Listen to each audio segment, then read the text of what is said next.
Taylor Watch. Welcome back to another episode of Taylor Watch. Whoop, whoop. Happy Thursday. Happy Thursday, everybody. La di da di da. We are back. Yes. We're not gonna fight anymore. The girls are no longer fighting. The girls aren't fighting. We're okay.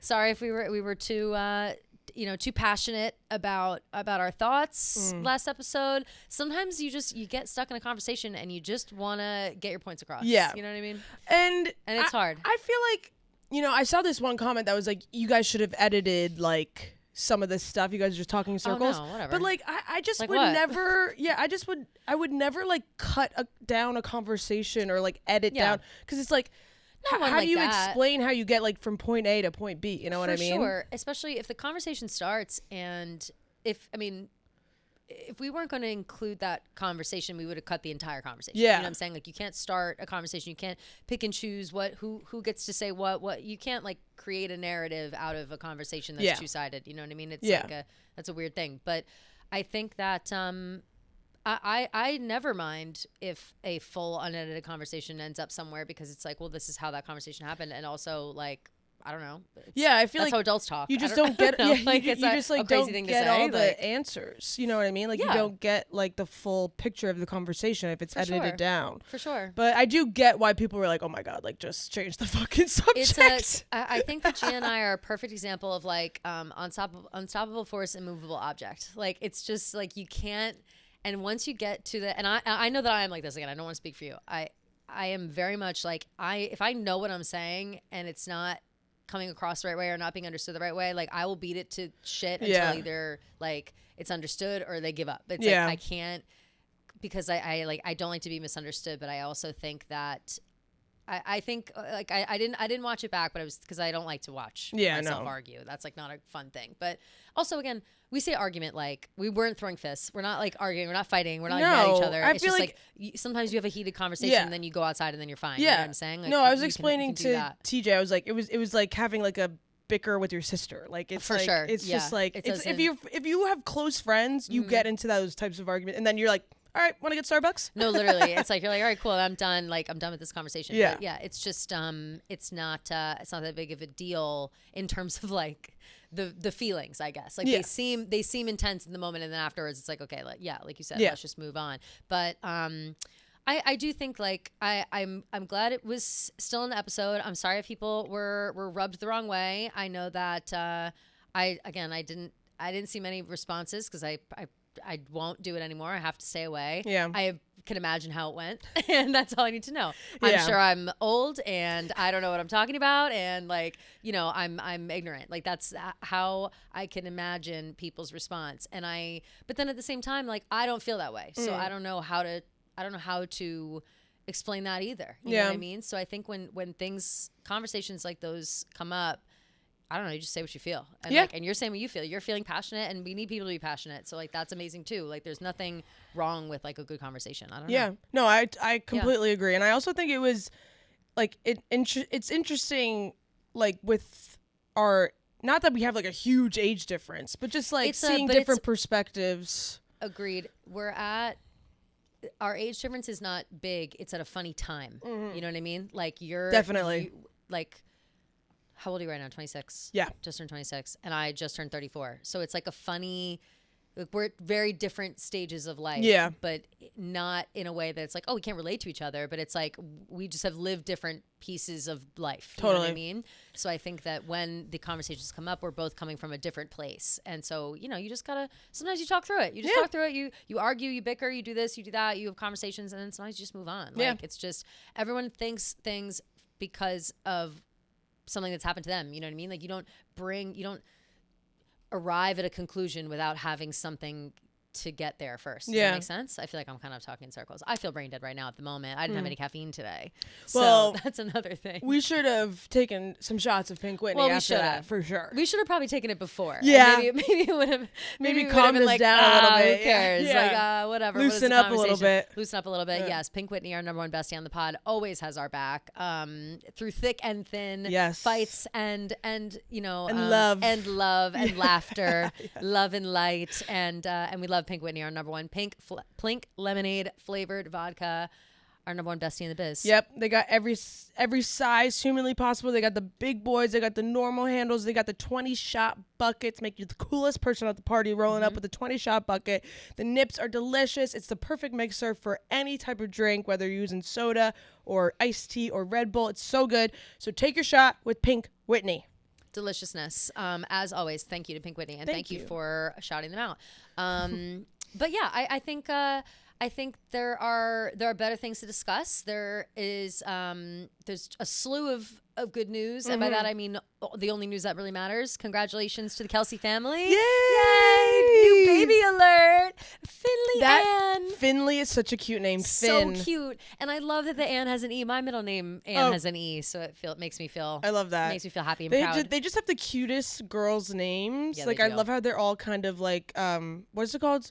Like non-gender. They're non-gendered or like. Yes, but there's another word. Yeah, I know. There's like a asexual is not the word either, but that is like it's like a asexual name. No, no, it's called it's non-gender name. What is it called? Non-gender. It used to be. No, it's also a style of fashion. Neutral name, neutral gender, neutral, genderless name, gender neutral, but then also gender neutral. Yeah, gender neutral. I think is what it is. There's a type of fashion that it is as well. Hold on, I swear, asexual is close. It's not it. No, I thought asexual is when androgynous. Androgynous is the word I was looking for, not asexual. Androgynous, which is it's a type of fashion. I swear. I'm not making it up. No, I know androgynous. Yeah, for sure. yeah, which is like, it could be men or women, but I don't know if androgynous applies to like baby names. Yeah, but gender neutral. What we're looking for. Androgynous. Asexual means that you absence or minimal experience of sexual attraction to any gender. Oh yeah. So that's like so attraction. It's kinda, so it doesn't really doesn't fit. But the idea of being gender whatever doesn't. What are we talking about? What are we talking about? Yeah, no, literally. How are we in this hole? Anyways, right now? Regardless, she's literally androgynous makes sense though. Chub little bub the like cutest I little can't with baby. That little face. And she's already at work, Gia. Yeah. She's already working more than I am this week. She's done 2 podcasts this week. Not gonna lie, with Kylie's show, and that to me was one of the funniest clips where she's like, "Hey, I'm here, and look what I've got," and then just pulls her peanut into the frame. So cute. And then of course an appearance on New Heights. Yeah, that was so. The 2 number 1 podcasts in the world, basically. We got Joe Rogan and we got, you know what I mean? Like it's crazy. Seeing Travis's reaction, oh my God, made my heart melt so much. Like I can't, like if he's just so hot, and like when he's I know, when it's he's crazy. Like, hi little muffin. I know. I was like, oh my God, you would be such a good dad. Like you're so he's cute. So sweet. And like them putting the headphones on the baby. Yeah, that was really cute. Headphones on the baby. They were like, he was like, are you glad to be out? Yeah. Which I love. So funny. I love that. No, it's all really, really sweet. And I think that one, it's crazy how, and obviously everybody who has kids listening to this pod will relate, how quickly they just let you out of the hospital. Like that baby was born like 2 days ago. I know. 3 days ago I was or something. surprised. Like, it's like Kelce, what? she is such like she looks just amazing. an absolute crazy girl boss to the max. And like I hate the term girl boss, but like she's just a boss bitch. Like I just love her energy. Yeah. And like the fact that she's still working, like doing whatever, doing her podcast just after giving birth, like takes a real it's so hard. Obviously, I have no experience, but like I've just heard like so many we know enough. Postpartum, whatever. Yeah. Like so it's just so crazy, and I'm happy for her. And it seems like she is fully healthy, and the delivery went pretty seamless. It seems like so that's just so nice to hear, because obviously we wish the best for them always. But yeah, it's a crazy thing. It's like you have a baby and 2 days later you're back at your house and you got this new baby, and it's like, how did they let you leave the hospital with this baby? Like it's a crazy thing to think about. But they are seasoned vets when it comes to parenting, and we wish them all the best. Yes, how exciting. And Taylor Swift and Taylor Swift. I don't know if you saw it, Taylor Swift. Yeah. We call her Taylor in this house. Yes, because we're her close. Yeah, I don't know why I went first and last, but she liked the Instagram post like 13 hours after it was posted or something. Of course, classic like that. Of course, I just can't imagine Aunt Taylor. Yeah, that's all I like. I wrote in the thing. I was like, this. born into one of the luckiest families, not only just because Jason and Kylie are fantastic parents and the football of it all and their own success, but like that's your Loki Taylor's niece. No, it's insanity in like an ipso facto way. And I still even think like, we hate to say things like, oh, when they get married and if they get married and blah blah blah, like they'll do what they want. We know that, but at some point in time, this baby can grow up and be like, whether she's my aunt or not, Taylor Swift, like my birth announcement. Like that's amazing. Like that's so cool. That is so cool. That's amazing. Honestly. Like worst case scenario, Taylor Swift like my birth announcement. Like it's whatever. That's just like automatically you're the coolest person in the room. Like you have the best fun fact at the icebreaker. Literally like words out of my mouth. Yeah. The fun fact. Yeah. And it's amazing, fantastic. And I'm happy for the whole fam. Me too. Kylie was saying something about the names or how they came to name her. And they were talking about, I guess they had gone through a handful of names that they were going to, pick from and were conferring with other people and being like, should we, how about this one? How about this one? And ended up on Finley, which was not, they didn't tell anybody about that name. They just kind of had it in the wings for like one of their other children, Elliot, I think. Okay. And they were like, oh, we're dipping back into the reserves and like I love that. four kids the same gender. Like we had other lists going. Let's go find one. And she was saying that she was worried that people are going to be up in arms that Finley doesn't have a double T like all the other girls. Oh. But I like that she has double N. Yeah, that still works. She's still doubled up. Yeah, I did notice in that New Heights clip, like Travis was like, "Oh, did you guys like name her yet?" Like, because they were like, "Oh yeah, like we were gonna leave the hospital without a name, but like we knew we were never gonna do the paperwork for the birth certificate, so we're like, we'll just name her there." And I like that energy. Like, I feel like once your baby is born.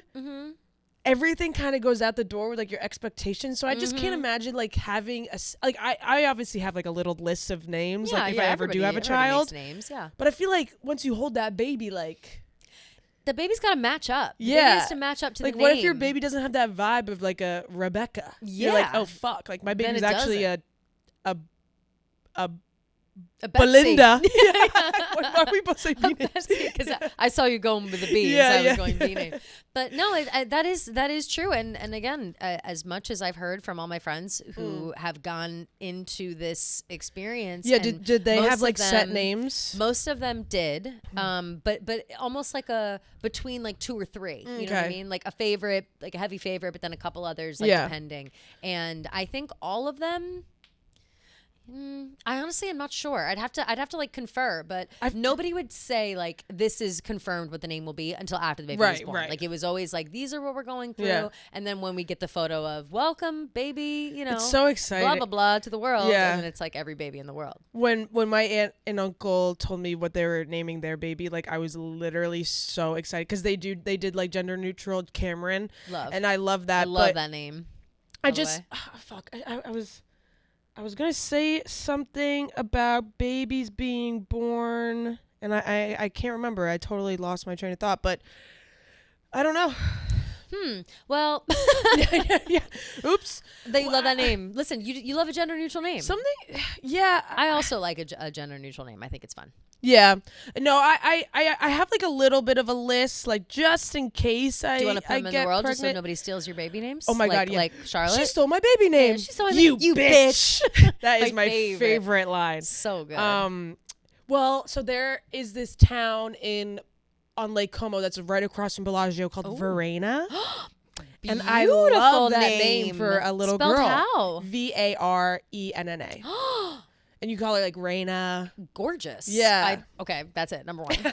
That's the name. Yeah, so if any of you bitches name your daughter Verena, so don't you dare. So think twice, bitches. Yeah. Wow, that's so crazy. But that's like my number 1. And then like I just have like a bunch of random like Italian-esque names. I like Elio for boy. Elio, I love that. You call him like name. Leo. Of course. And I got that idea from Call Me By Your Name. I love the name Elio. Yeah. It's a beautiful name. I have a baby boy name and a baby girl name, even though I'm never having kids. But I like have had these in my head since I was young. It's kind of a thing. Like you pick the name. I don't know. I feel like girls relate to that, right? No, like where you write names down whether you know or not. It's Lily and Liam. I've always liked those names. I love the name Liam for a boy, and I love the name Lily because flowers. Yeah. You know. And I love when families like all kind of have the first letter. People think it's kind of chuggy, whatever, but I kind of love it. No, I think it's cute. I think it's, depending on the last name, as long as they all flow off the tongue, like that's important. I think it's important that first name and last name sound good together because it's like you don't want to put your kid through 1,000%. Like, right, well, that's ridiculous. why I'm never changing my last name.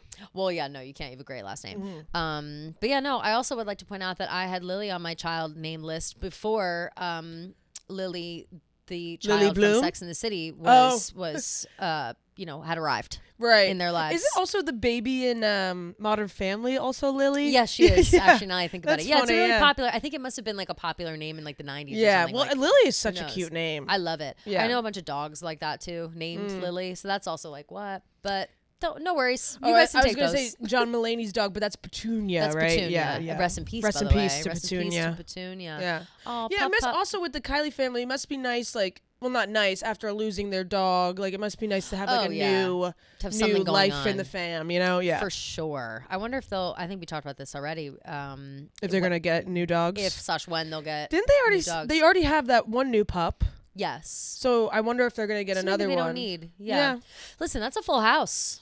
4 babies and girls, 1 dog is enough for me. 4 girls, 2 adults who are like, full-grown adults. Yeah. Like Jason Kelce, he's a big guy. You know what I'm saying? He's not tiptoeing around the house kind of thing. So it's kind of it's a crazy life, fun. crazy house. Sounds chaotic, sounds fun. Looking forward to, a potential reality show or just a window into their world. But speaking of all of the child talk, the children, who else is caring about the children these days? As always, it's Taylor Swift. It's Taylor Swift. But it's not in the way you think. But it is also in the way you think. Like being she's not caring about, like she cares about kids. Oh, yes. Because she donated to a children's hospital. Caring for a child. Yes, she's not literally giving birth. But she did. A story has come out. Ellen Pompeo is doing a press tour right now for, I believe, that Scary Movie, right? With the I believe it's a show. Oh, is it a show? Yes. Well, by the way, it's the plot of Orphan the movie. Oh, like literally, we know that, right? To the T. Right. But I think it's a true story. No, I think it is. Like I think Orphan was a true story. Oh, sharp. Good American Family. Okay. It's a limited series. Okay, love. It came out on March 19th, so it's been out. So it's out like last week. It's on Hulu and Disney Plus. Okay. And yeah, a couple adopts who they believe is an 8-year-old girl with a rare form of dwarfism, but questions soon arise concerning the actual identity of the adoptee. Yeah, so it's Hulu series is inspired by the true story of Natalia Grace, a Ukrainian-born orphan with dwarfism. That's Orphan the movie. Her name's Natalia. I'm pretty sure she's definitely from Ukraine or like Russia or something. Like right. Eastern Decided to European. adopt a child. Little girl named Esther is her name. Esther, orphan. 100%. Sorry. What did I say? Her name was Natalie, so I lied. But in my head, for some reason, I don't know. Her name is in this one. Her name is. Oh, it doesn't say her name. Oh, her name is Natalia Grace in this show, too. Oh, interesting. I wonder if maybe... I only am saying this because people who've seen the movie Orphan, it's literally the exact same plot. Like, there's no... I don't know how you could say Orphan isn't about this true story, Natalia Grace, or whatever the fuck. Right. Like, inspired by or something. Like, it's a literally carbon copy. Like, to the point where I thought it was a remake. And I was like, we're remaking Orphan again? Like, what are we doing? If I'm not mistaken, I think... Did Orphan have kind of like evil was she like possessed like evil? No. That was Omen. Okay. I believe. Similar vibes. Because I was gonna say maybe that's the difference. Like no, Orphan was literally the same thing, but she was like a murderer or something. Like she. I think this girl's a murderer too. I don't know if she had like dwarfism, but she was older than she looked. Like they didn't actually say like, oh, she's got this. Like she was 30 something years old, but she looked like she was 10 years old or something. I think what happened there was she was like weird with the dad in Orphan. I remember that she tried to fuck the dad. Something like that. Yeah, it was like something bizarre there. But no, there wasn't nothing supernatural in Orphan as far as I can remember. It was more of like the lying and deceit. Yeah, it says hypopituitary disease. Yeah.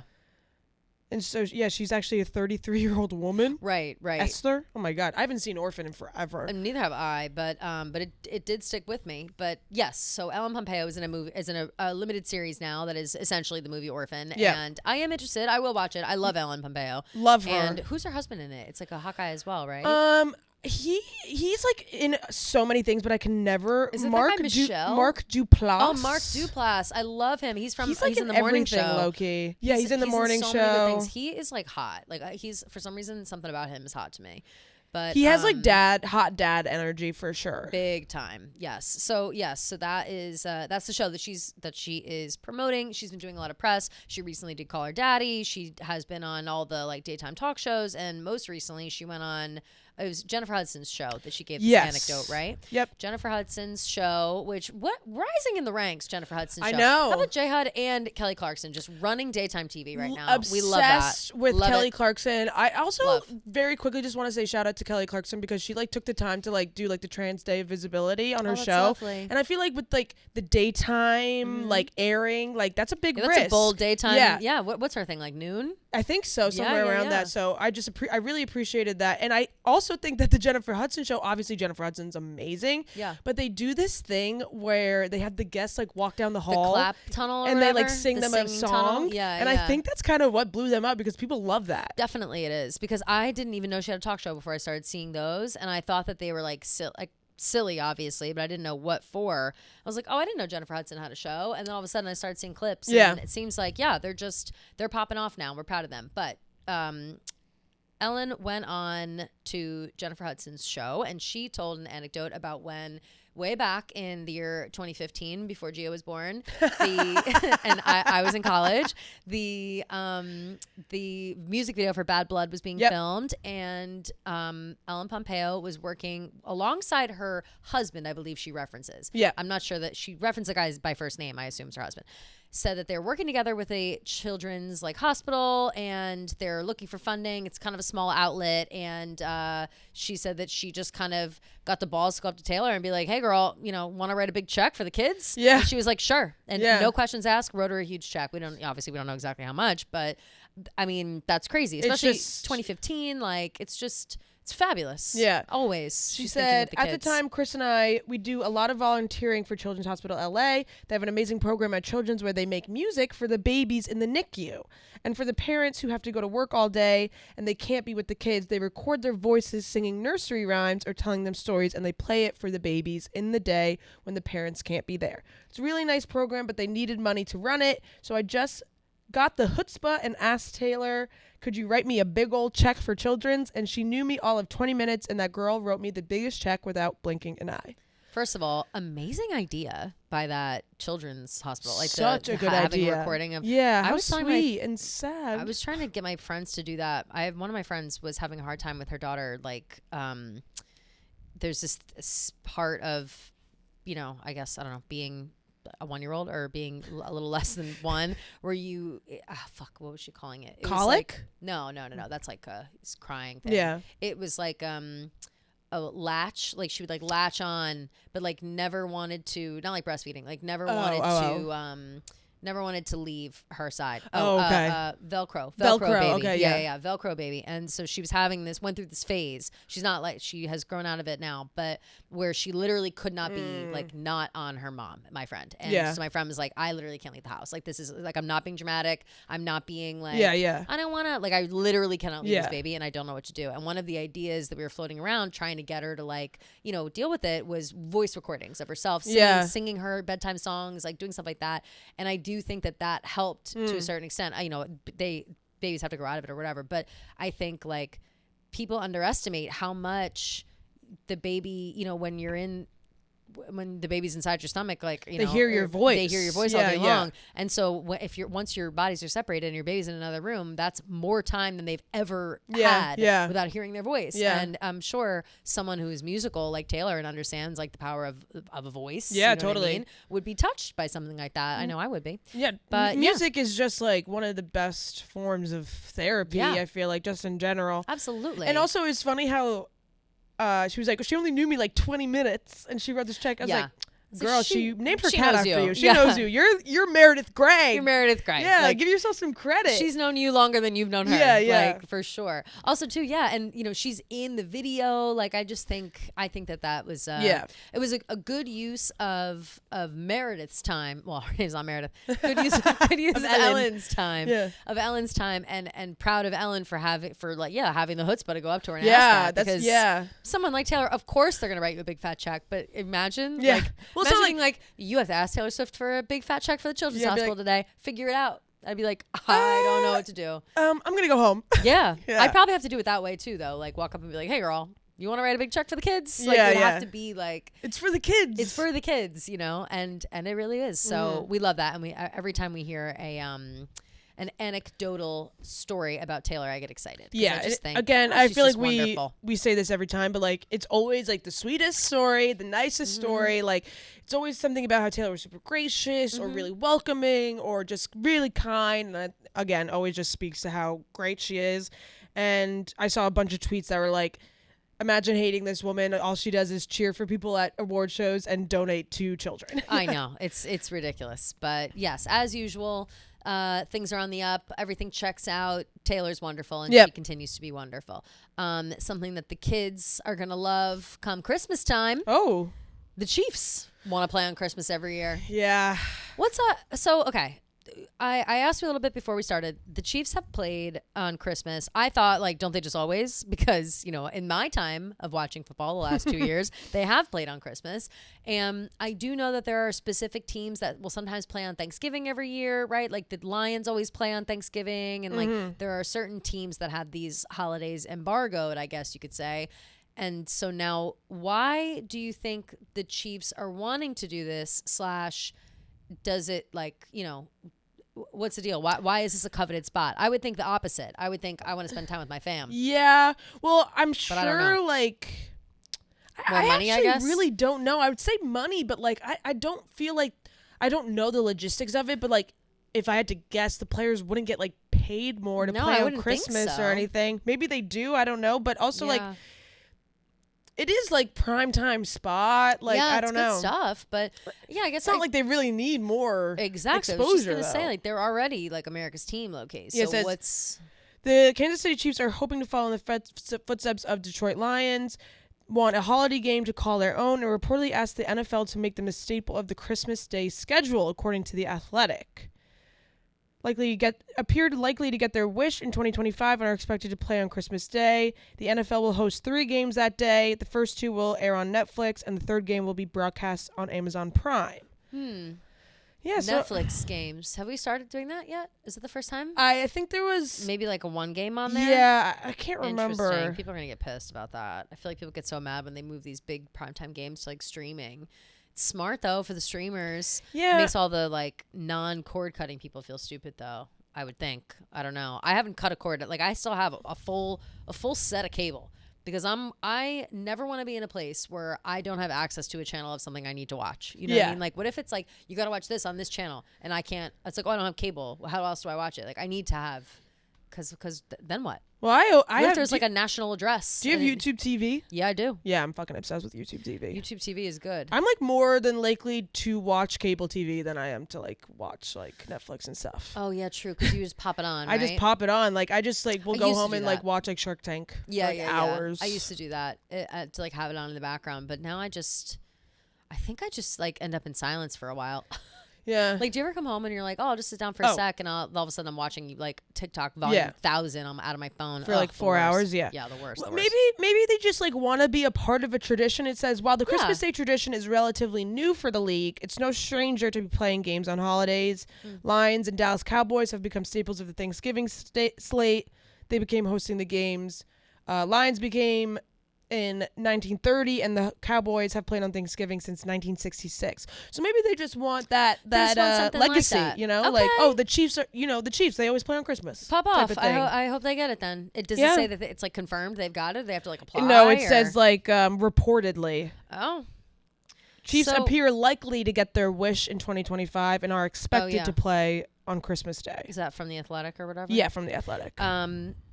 So we'll see. We'll see. And the picture they have on the Yahoo Sports is of Travis and Patrick in their Santa Claus outfits, which I appreciate. Yeah, that was very cute. funny. So yeah, I hope they get everything they want, and that obviously for us just means more Christmas tay, and I love a little Christmas tay.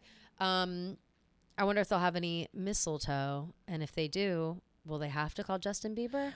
It's the most beautiful time of the year. Lights fill the streets, spinning so much cheer. Yeah, girl. I should be playing in the winter snow, but I'ma be under the mistletoe with you. Shawty with you. We're bringing up Justin because what's going on with Justin Bieber right now? What's going on with him? I'm like kind of getting concerned. I'm worried about him. I know. Can you officially say that without that sounding like patronizing? Like we're not trying to be patronizing. Like we're worried about Justin. No, I'm genuinely serious. I'm genuinely concerned. Yeah. I was a believer. And I know you were. Were you? I was half and half. Francesco was probably a bigger believer than I am because it kind of it kind of crossed over with my One Direction. Fair. But I abandoned Justin for One Direction, by the way. Like pretty hard. Right. Like, I was like, oh, One Direction, better. I would say I probably did the same thing. Yeah. But I always really did like Justin Bieber up until probably that Taylor Swift stuff with him and like Scooter, whatever. Same. And then like I just felt like I just don't really know what to. It's like a very thin line because after that live video of him like the other day where he was like singing, he looked really like messed up. He looks fucked up, and there's really not a nice way to put it. Yeah. Like how else? I mean, you don't have to say fucked up, but like how he doesn't seem to be. He didn't seem sober. He doesn't seem sober. Yeah. Also doesn't seem like. And here's also where it gets sticky for me when I'm like judging someone like this. Like I know that I'll have moments where I just want to be silly and I like, make a silly video and I think it's fucking hilarious and I post it. I'm like, haha, I'm so funny. Everyone knows that that's just me being silly. Yeah. And then I think more about it. I'm like, wait, do they know that's me being silly? Do they know me like that? Or do they think I'm like cracked out and I'm like Justin Bieber? Yeah. And then I wonder, like, does Justin Bieber, is he trying to drop in and like be silly? But it's just not hitting because he's like, there's no life behind his eyes. He's know always what I mean? like been like the silly guy. I feel like kind of like he's always kind of like been like I don't want to say immature, but like nobody has kind of juvenile. For sure. Yeah, definitely. So even when he was little, like. Never say never. He was always doing like little kid shit. Like he was very much like a little kid. Yeah, he was never like mature for it. Like, and it's also Justin hard Bieber growing up in the spotlight. Sure. Like and having would never call him mature for his age. Like he's not that kind of guy. Yeah, everything he does and did gets scrutinized. So I do, and they have a kid now too. Like it's crazy. Yeah. So like, Gia, tell me why then is Justin posting on his stories? Like I know he's got 2 back-to-back stories. They're gone now. They've expired. I think we're out like last night or something. We've seen screenshots and they're real. But there was one video of like, I think a Real Housewife. I'm honestly not even sure who the video was. It was blurry with the one I saw. Drinking like an Aperol Spritz, being like, oh, like when I'm just crashing out, but really I'm just like a cute girly, like one of those typical like that we would post. Yeah. He's posting that, talking about crashing out, and then also posting a meme of like when bitches get engaged, like how they act on Instagram, and it's like, Gollum from the Lord of the Rings with the Lord of the Rings thing, and it's like, okay. How can you explain these away? That's more where I'm in the camp of, because it's like I don't want to automatically accuse Justin Bieber of being hung up on. We cannot do this song and dance again, where it's like I know Justin Bieber, Selena Gomez, Hailey Bieber. Like, shut the fuck up already, get over it. However, how can you explain those away? Because who else is getting engaged on your timeline, Justin, and talking about it and being annoying and whatever? Right as Selena and Benny are in the middle of the press tour for the album they made together, like it's very. And I'm now like one continuous thought, but like at the same time, how does Justin feel about like Benny and Justin were friends? Yeah. So how does he feel now that Benny like is marrying Selena and like this is happening? And yes, he's married to someone he says he loves and has a baby with someone who says he loves and should be happy in theory and should feel okay. And to be honest, when they got married and when they had their baby, it was the first, like it was everywhere. Like, they made a big spectacle of it too. So how do I move my sympathy around for all of these people? I guess is kind of what I'm thinking, because it is a messy situation. Yeah. I feel the most honestly for right now, Hailey Bieber. I'm feeling bad for Hailey. I feel just, like, embarrassing. I did feel bad for Selena because I felt like Selena was getting a lot of hate at a certain point. Like Hailey, like I think people tried to like portray Hailey Bieber as like this people were bully. saying she was bullying with like, and, like Kylie and all that, and like who knows? It's just like so hard because you really don't know like what these people's intentions are. Obviously, like when they post stuff, right? But right now, I just feel like Hailey Bieber is in such a shitty spot where like everyone's. No matter how long this relationship was between Justin and Selena, like people will still talk about it. It's so crazy. And then, Justin is adding fuel to the fire by doing this stuff. So Hailey just kind of looks like that's the part like a fool a little bit here. And it's just sad because like, these people are posting like these videos being like Hailey Bieber's like been a stalker since day one, whatever. Like she was just a fan of Justin Bieber. And I was saying to Kelly off the show, like if I was when I was obsessed with One Direction and if my dad was fucking Steve Baldwin and he could get me backstage to meet them or take me to their hotel to meet them, I'm going to every single opportunity humanly possible. Absolutely. So to me, it seems like that stems a little bit from like jealousy, like she knew what she wanted and it may have taken her a while, but she got there. But at the same time, she knew what she wanted and boy, girl, she got it. Yeah. But I feel like even though she did get that end goal, unfortunately, I feel like people always kind of see her as like, Selena's like the one that Justin couldn't have, so he like settled for Hailey Bieber. Right. And Hailey Bieber is, which is just crazy because Hailey Bieber is Hailey Bieber. She's literally so gorgeous and, she has a very successful brand, all this stuff. Like she seems like a nice girl. I'm sure she's fine. I'm sure she's a celebrity brat just like anyone else, like not any worse or any less. And I think that like the hate that people were trying to direct towards her was coming from like Selena fans. And I don't think even that Selena cares. I think the problem are the people who keep talking about all this until Justin does some shit like this. Yeah. Like that's where I jump in and I'm like, well, what the fuck? I remember now why people were hating on Selena, but people were saying like, oh, like, she's not over their relationship, whatever, coming up with this album, like blah, blah, blah. Oh, yeah.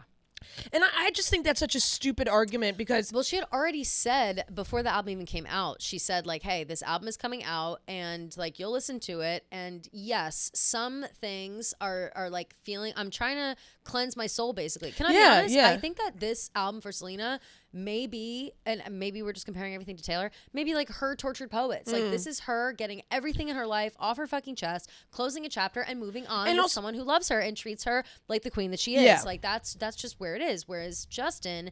That was a juvenile relationship when they were in their teens and early 20s. It is over. It's been over for a long time. I think that we should take and fans and the press and everybody should take a note from Millie Bobby Brown's book where she was like, I'm growing up. Can you just grow up with me? Yeah. Like, they're not together anymore. But that's when I start to say things like, I do also feel bad for Hailey because she grew up a fan of Justin. She grew up knowing about their relationship and being a fan of their relationship when they were together and kind of being the person on the outside looking in. Yeah. Now that she is on the inside, it's hard to forget what you've seen as a fan. You know what I mean? Like, how do you get past that jealousy and how do you get past that? Like, when you at one point in your life were like, oh, they're so cute. Like, how do you separate yourself from that when you literally birthed this baby? Yeah. But in your head, you're like, fuck, people thought he was so cute. And I thought that once too. Like, to live with that guilt is like, or not guilt, but like, I don't know.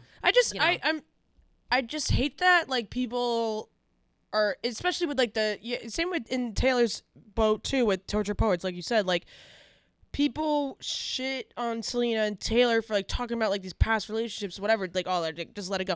That's their job. Like, their job is to write music about how they feel. Like, that's, like, their form of, like, therapy, whatever. Like, you can't expect someone to not, like, write music about stuff that they went through. So I just don't get that argument at all. Like, when people are like, oh, she should just, like, get over it. Like, like putting out a whole album, whatever. And, like, and also you have to keep in mind, she wrote this album with Benny. Like, she wrote this album with Benny. He obviously was with her through all of, like, the emotional stuff that went through writing these songs. Yeah. And, like, they're both mature enough to know that, like, you can have these feelings. It's very mature to be able to do something like this. Yeah, 1,000%. I don't think I could. go through a catalog of your emotions about everyone you've ever known. Like that takes a very selfless person. And I do think that Benny like is that. Like I think his number one focus is Selena. You know what I mean? Like and he loves her. He treats her not only as like a woman, which I think is also part of it. Like he treats her like a grown woman. And when's the last person that treated Selena like a grown woman? You know what I'm saying? Like I just feel like there are so many factors at play that come into the fact, or so many factors at play coming into play because of the fact that Justin and Selena had this relationship as children. You know what I mean? Like it just is it's so skewed. But yeah, I mean, you feel bad for Haley. I feel bad for Justin, not because like Selena's getting engaged. Like I'm very happy for her that she's living this whole life and whatever. I do think that there's a pang of like, fuck, Benny was my friend, but then maybe the argument could be made that like Haley was once friendly with Selena. Like there's parallels that you for can sure negate the sympathy.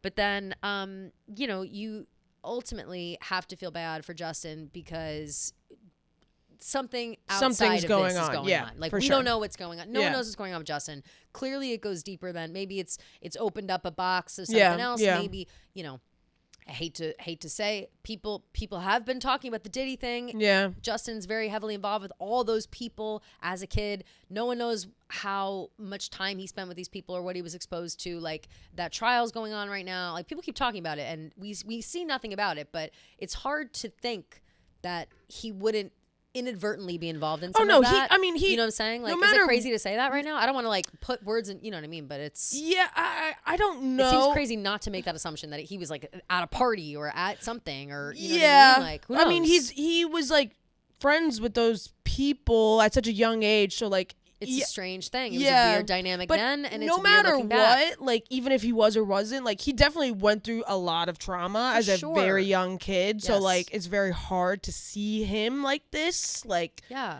when we got to see him like at his peak, and you kind of watch him like go through these ups and downs on a roller coaster, and especially after like the whole Liam stuff. Like I just really hope he like can find peace and just gets, if he needs help, like because he posts this stuff and then everyone's like are you good, and then he like will post like I'm just being silly, like whatever. It's like, okay, well when does it become like not silly and like become scary? Right, like which ones are cries for help? You know what I mean? Like what is you just trying to get it out? Because again, I understand needing to like get some energy out with like a dumb post or like saying whatever. Like I don't know.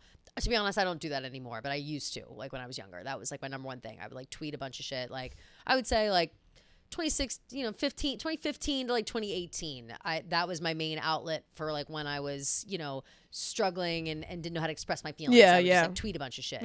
And that's dumb. Who that's, now I know that's never, I don't like shit post on Twitter anymore because that's not going to help. You know what I mean? Like, but that's something that you like grow out of. But it's like or at least I did. And that's like with Justin, like, is this something like that where he's he thinks he's being funny, he thinks he's being whatever, he's like burning house, everything is fine. Like, is he trying to make joke, like, or are you literally being like, hey, look at me, I would like a conservator, what I mean, or conservatorship or whatever. Like it's I'm the next Britney, let me lead by example, Kanye West, maybe take notes, like that kind of shit. But I just don't know. I don't know how to even approach the whole thing. I know. I genuinely feel bad for all of them.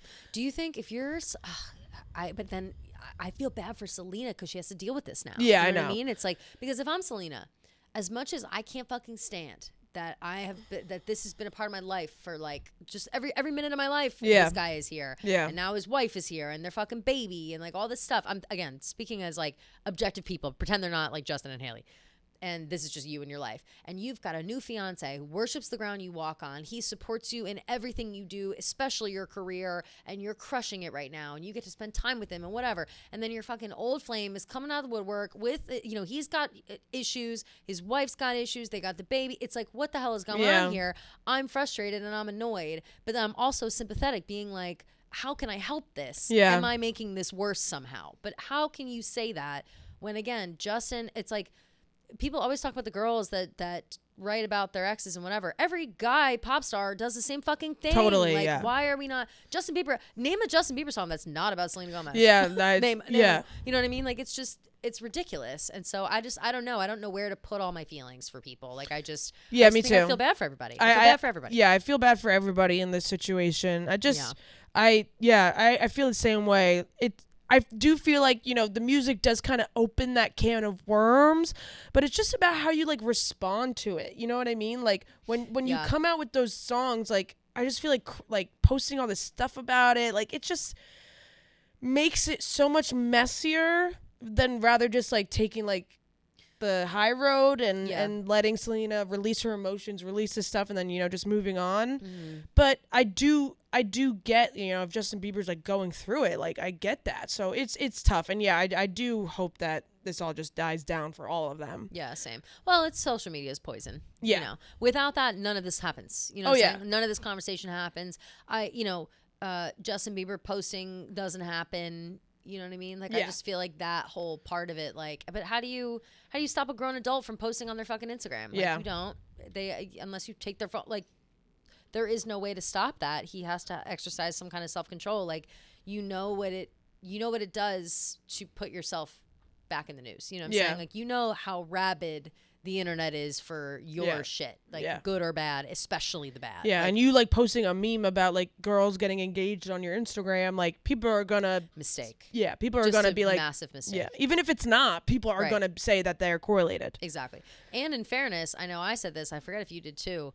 A while ago, when there was like the fight with Haley and Selena and whatever, and Selena was being messy and like liking posts and reposting stuff and commenting and like doing shit like that. And we kind of had the same message for her. We were like, clean it up, girl. Like, you gotta keep it off. Like, if you have these, they're not normal people. They can't just do that shit online if they don't want to then be stuck in that. If it doesn't want to be a headline forever, right? Yeah. Which like that sucks. I hate that is the situation for them, but that they're so famous. Yeah, like, they're too famous, and people are too. Like I said, too rabid. I don't know. It's just crazy. It is crazy. So I guess prayers for all those people. Yeah, I hope Justin, Haley, the baby. I hope Haley and Selena are and Selena and doing good. Me too. Yeah, and Justin too. I hope he's getting help.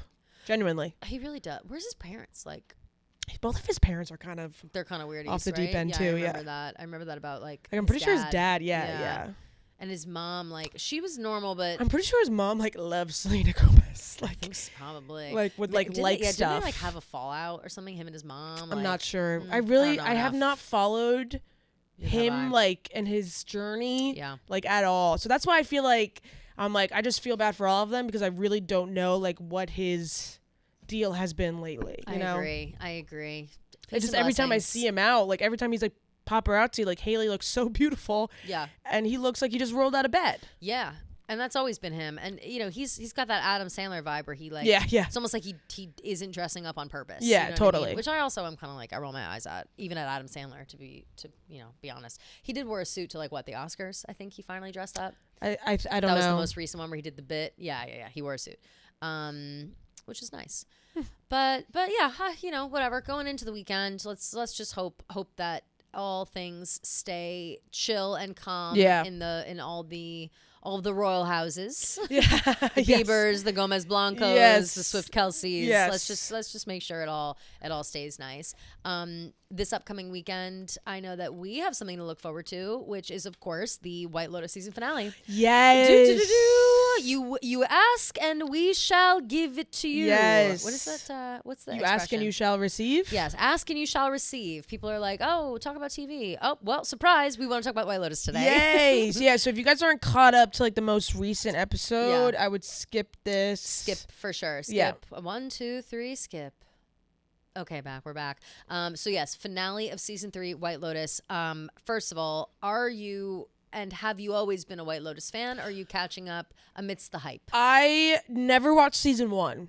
Got it. But I watched season 2, loved season 2, and I've been really loving season 3 so far. Love that. Yeah. I'm curious about that only because of each season is, well, the third season I think so far is the only one that I'm kind of like, well, you should probably have seen the first 2 seasons. Yeah. Like, but season 1 and season 2, you didn't really have to see to enjoy. I got the gist from season 2, like Belinda and Tanya and Gary/Greg's relationship. For sure. So I was able to understand like why that's all going down. Mm-hmm. But yeah, if you didn't watch season 1 or season 2, like TJ didn't watch season 1 or season 2, and he's like, he's lost. I don't know what's going on with these three. I would think so. Yeah, so I had to kind of explain to him. So then, so if you haven't watched, well, if you're still listening to this, you clearly have at least watched season 3. So I would say season 1, before White Lotus even started, like when they first started doing the like previews for it or whatever, something came out that was like the way that Mike White is writing these, like he has a few seasons in mind. They're all in different places. And then they'll like, they announce the place. When they announced Italy for season 2, it was like, oh, and they immediately announced Thailand for 3. People were saying that season 1 was all about greed. Season 2 was all about lust, sex, whatever. And that season 3 is all about death. Okay. Oh, what did you I thought see? it was violence. Death, violence, same thing. Oh, probably. same vibes. Yeah. But it could be, I'm not sure exactly which words they use or whatever. But I do think so far I've noticed like it still applies, death and violence. Yeah. That they all kind of reflect those things. And I think that season 3 so far, all we've seen are like I'm expecting an explosive finale. Yeah. Okay? And I love the show and I'm loving the season.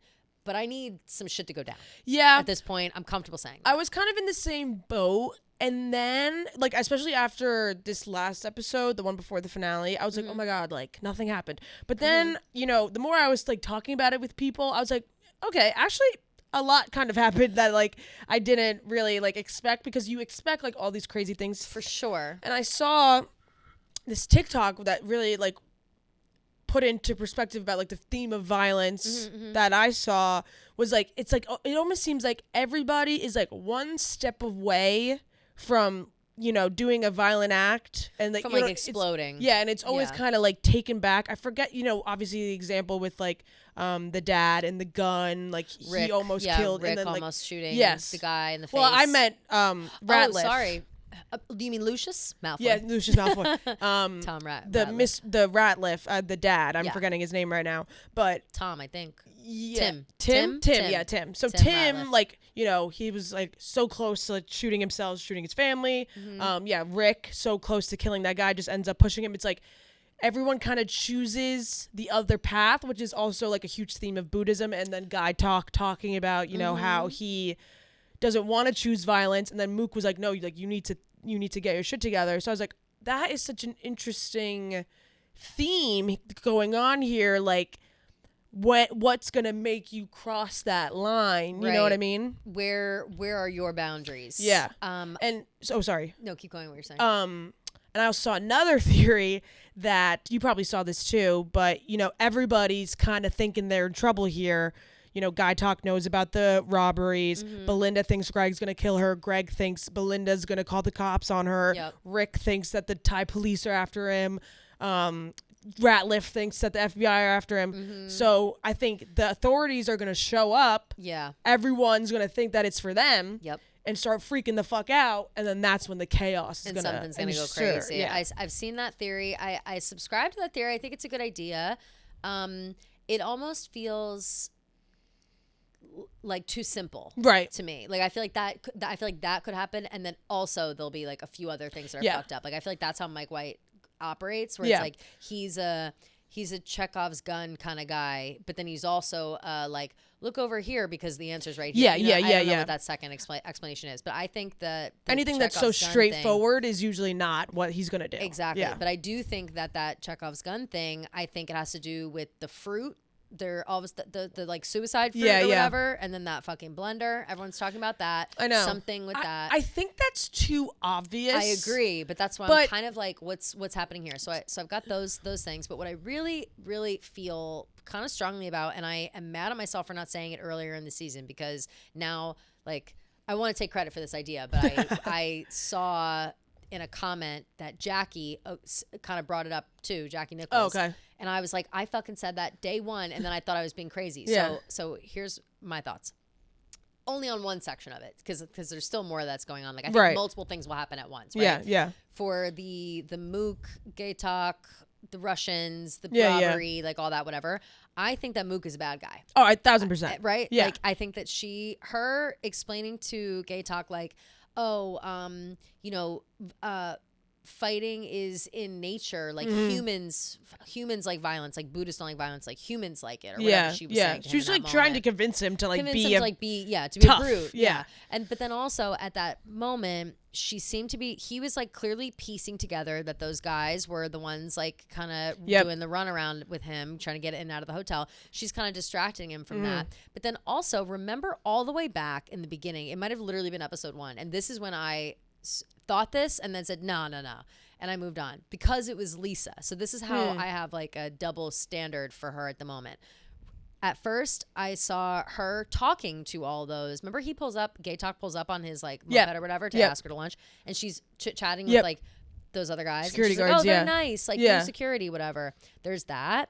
And so she obviously knows them somehow. And in that moment, I was like, all right, well, Lisa, the Blackpink member, is clearly going to have a big role in this. They wouldn't have gone through like all this drama for her to be just some side bitch who works at the hotel. You know what I mean? So there's got to be something bigger with her. So that's when I started thinking like, she's a bad guy. She's working with the Russians and the robbery and whatever. Then I went one step further. Okay. Do you remember also on the first episode when Rick and Chelsea, that's Walton Goggins and our girl Amy Lou Wood, they checked into their room and Mook was the one talking to them and like checking them in or whatever, and as Chelsea was like talking or whatever, she and Walton Goggins had like a weird moment, right? And I meant to go back and rewatch it again because I watched it twice, being like, interesting. And I thought at the time that it was like a sex thing, maybe because I was fresh off the heels of watching season 2, right? I was like, is he like, are they making eyes, like what's happening here? Then this, I swear this is like, God bless, this is like a big roundabout, but I need to like spit it out. So I'm like, there's something there going on. Then now loop all the way back to Rick is in the house in Bangkok with the gun to that guy's head, talking about your kids, blah, blah, blah. And he was like, oh, we've got 2 girls. One's in New York and one lives here.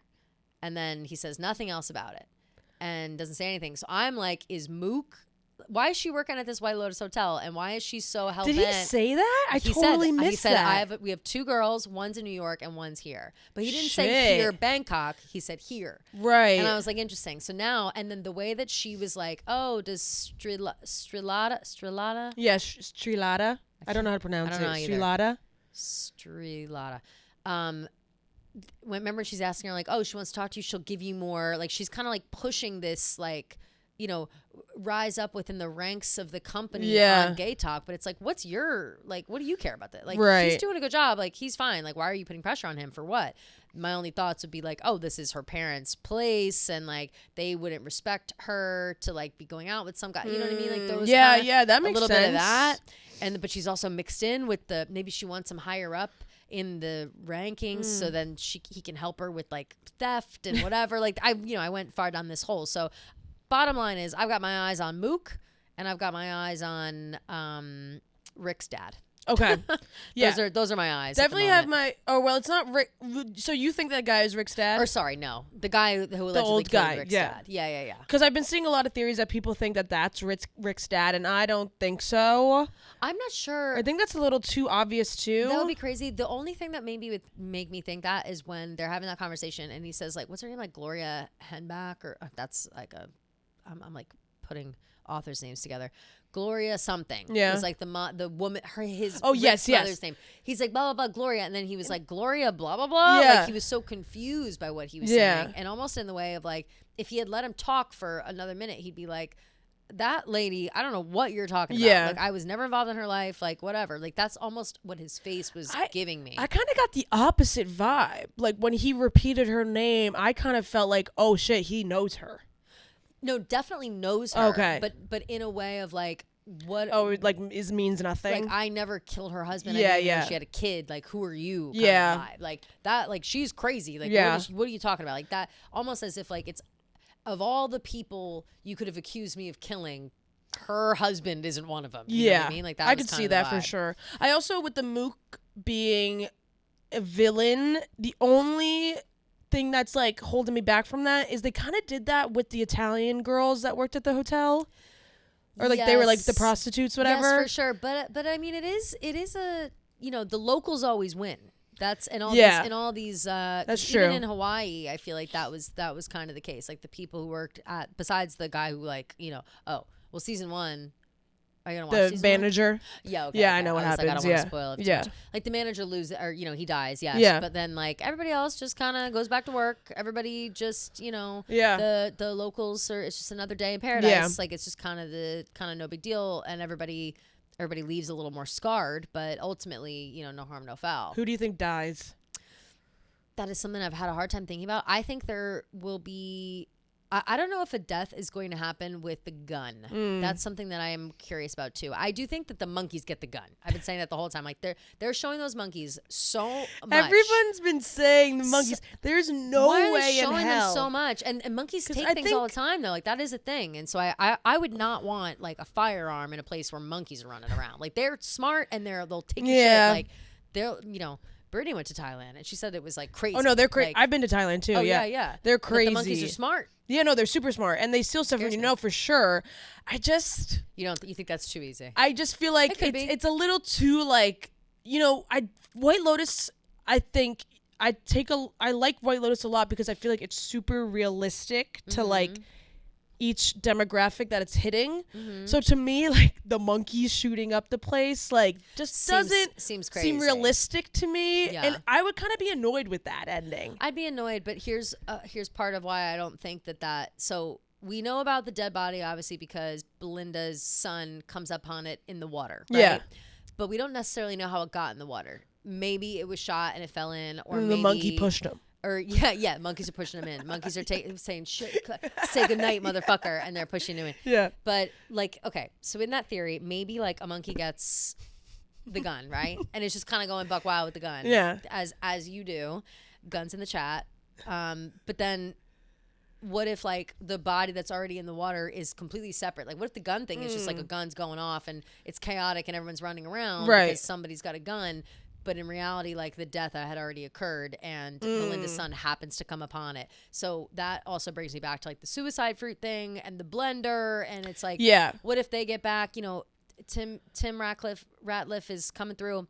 He's making himself a suicide smoothie and he's like, this is it. This is the end. And then all of a sudden, poisons. like, Do you think he like accidentally poisons like Lachlan? Yeah, or something, I think. And it's like Lachlan's body. And then Saxon feels guilty because it's his blender. There's something about the fucking blend. Like, I feel like there are things that they just wouldn't bring up so much if they weren't going to TJ pointed that out too. And like, they always they really emphasize the blender. Like each episode, he's like, what about my protein shake? They're zooming in on the blender. They're cutting to the blender blending. Like there's a lot of emphasis on it. So I definitely think something happens. Whether I think it's too obvious. Almost with he Tim, almost drinks it, he or like almost something. drinks it, or the person he doesn't mean to drinks it, something of that nature. I could definitely see that happening. I feel like maybe that's a little too on the nose. Yeah, but I can't help but make that assumption just because they put so much emphasis on the blender. Also crazy how Saxon and Chelsea I felt like Saxon was such an annoying character until that one part with Chelsea where I was like, I kind of like him. He was like, I was like, why is he kind of hot? Right. No, of course. By the way, he's so hot. Like, it's like we can all agree, like, he's very hot. But he's like the only normal one in the family. Like, even though he's a douchebag freak, like he's the only normal one being like, no, my dad's not okay. Like my siblings are crazy. Shit's going down. Yeah. Like he's the only one who's kind of like seeing the reality. Yeah, my sister wants to be a monk. Like my brother jerked me off. Exactly. Yeah. What are we doing here? We gotta go to counseling. Yeah. Have you seen the theories about Victoria? Parker Posey's character being like actually a savant of some kind and like actually having like old money that was before Tim, and she has it like stashed away somewhere in the Caribbean because when they first show up, the family, she goes, "Oh, we usually stay in the Caribbean." Like she goes on about it, and so they offshore bank accounts, whatever. Maybe. So they think that like. I think she's a little too brain dead. That's what I'm saying, but people are like, she didn't even know what country she was in. I know. People are like, maybe she's acting dumber than she is. And then same with like the monk thing, like that people are claiming that they saw her in scenes like speaking Taiwanese, like, or no, Thai. Yeah. I'm like her. Yeah, because speaking Thai with these people. And then there was also a scene where she's ordering food on the phone and she's speaking Thai, and it's like a weird throwaway thing where you're like, wait, what? And I like saw all these clips, and then again I watched the season back again looking for these little things.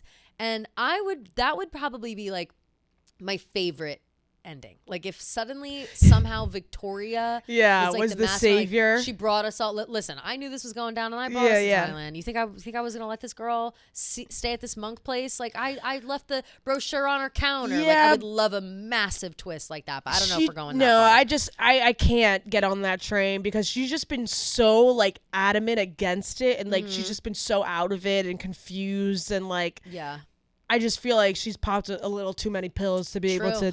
Although for the last couple of days she said nothing because That's true. What's his face stole her stash. Yeah, and it's also it's like how have you not noticed that it's the dad stealing your fucking lorazepams? I know. Also, you don't just notice from his temperament, like he's a completely different dude. When he first shows up, he's like king of the hill. Bah, bah, bah, let's do this, let's do that, and then the second he takes a lorazepam, he doesn't say another word. Yeah, it's like we haven't heard from him in 5 episodes. Yeah, and that's why I think also bothers me Saxon about his character, like Tim Radcliffe's character. I'm like, we're wasting Lucius Malfoy. I know. We're wasting Jason Isaacs. Like he's a phenomenal actor. I've seen a lot of discourse about that. People being like, I'm so sick of this storyline. Like, do something about it. And like, I completely agree with that. Honestly, it's like, how many times can he pop a lorazepam, freak out on the phone, and then like nothing happens? Like almost kill himself and then not. It's like it's super anticlimactic. So I'm hoping the finale. Maybe that's the thing though, wrestling with the idea of life and death. That's the lesson we take away from it. Yeah, you know what I mean? Yeah. But I think Chelsea's gonna die. She has been saying nonstop, bad things happen in threes. And she's made bad things happen in threes. She said something like, oh, I feel like I'm gonna die. Like she said something like along the lines of like something about someone dying. I know. She's made a lot of like little hints and foreshadowing about that. And I feel like she's, the character that everybody loves. She's been super unproblematic. She's been, kind of just in the middle, hearing the tea from everybody and just like kind of being like, what the fuck is going on? Yeah. So I feel like unfortunately she's gonna go. That was kind of Armand season 1. Like, and like Rick has been like leaving her alone. Like she's all by herself, like all this stuff. I feel like Rick is gonna learn his lesson a little bit here. Yep. And he's out trying to, close chapters he didn't even need to open. Exactly. Meanwhile, he has this woman waiting for him to take care of him, who loves him. And she really does love him. And that's sweet. I know it's sweet how much she loves him. I know. So the finale will be an hour and a half. I'm hearing. Love that. Thrilled. Yeah, I was hoping it was going to be longer. Honestly, same. That's enough time to at least wrap up about half of these. You know what I'm saying? Like a couple of them. Like I don't care so much about the bickering. Like I loved the whole season. The ladies, the friends. Now that love like the friends. Now love the friends. Yeah. But now that we've like established their dynamic, like I'm okay.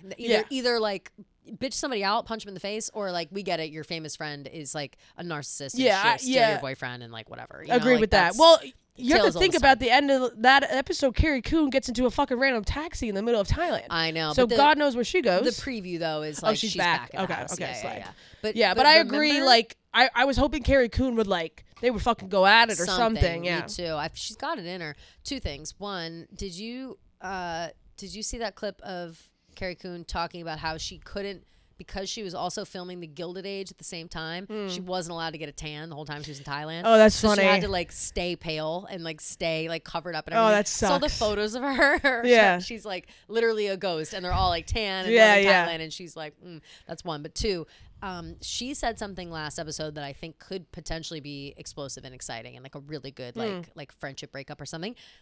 But when they're arguing at the table, and she says in front of Kate, the Cunty Bob bestie, Leslie Bibb, says like, oh yeah, she like does this all the time. Like she did it to Dave at my wedding. Like I thought that you would remember. Yes. And she was like, wait, what are you talking about? I assume Dave is her husband. Yes. So it's like, wait, what are you talking about? And then they kind of yada past it, and then Kate was kind of like, and then I totally forgot about that. So that I think has to come back. She totally fucked her husband. Definitely. Yeah. 100%. Yeah. But that is the kind of person that Jacqueline is. Like she needs everybody. We've all had that friend. Like, of course. Yeah.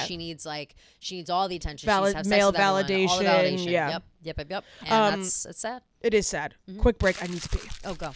Ooh, Gia, it was hard to get up this morning. It really was. It was really difficult. And I don't know if you can see the bags under my eyes. I certainly could have slept for another 6 to 10. You know, you never know the range. And that is thanks 100% to my brand new BOLL brand sheets that are on my bed as we speak. The minute that I'm feeling lackluster, the minute I'm feeling like, I want to switch it up. Oh, I want a little coziness. Oh, I just want to sleep well and feel good. BOLL Branch is there for me. BOLL Branch is there for you. They're there for all of us. They are our bestie. We love them so much. Yep.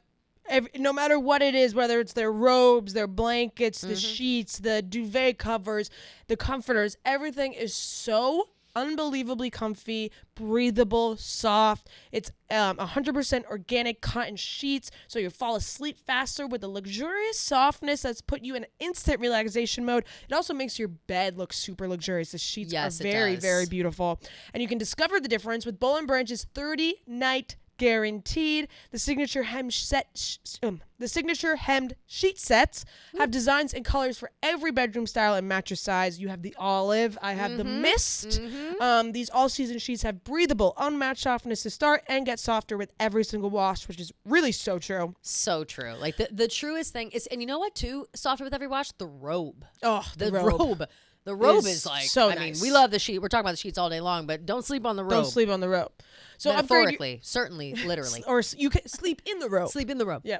So upgrade your sleep at BOLL Branch's annual spring event with 20% off site-wide at bollandbranch.com with promo code TaylorWatch. That's BOLL Branch, BOLLAND branch.com, promo code TaylorWatch to take 20% off site-wide. Exclusions apply. See site for details. But yeah, so I think Jacqueline is an interesting character. We also really are not sure yet if she'll have fallout for her marriage, and then also if she is famous, so it's like, will she get blackmailed, will she get a paparazzi, right? Are they going to see a tabloid? Is her dancing with those people in that club when they were out, whatever, who knows? I feel like there's more that can be done there that I would like to possibly see. It's just great.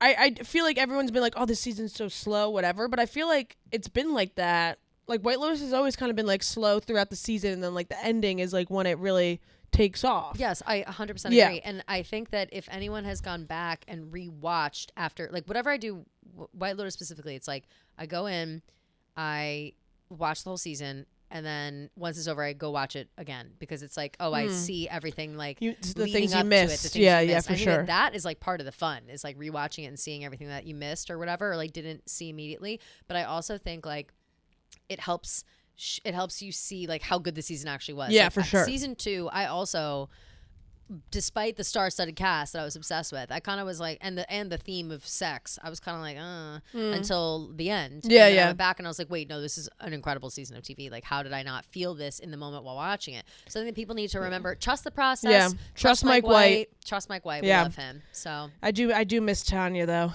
I miss Tanya. A goat. I thought we'd get a little flashback or something. I know, just a memory or something. It's funny to hear about her though. It's when Greg is oh, my wife, you remember my wife Tanya who passed away, and whatever. That was it's funny hearing them reference her. But and also her assistant, Haley Lou Richardson.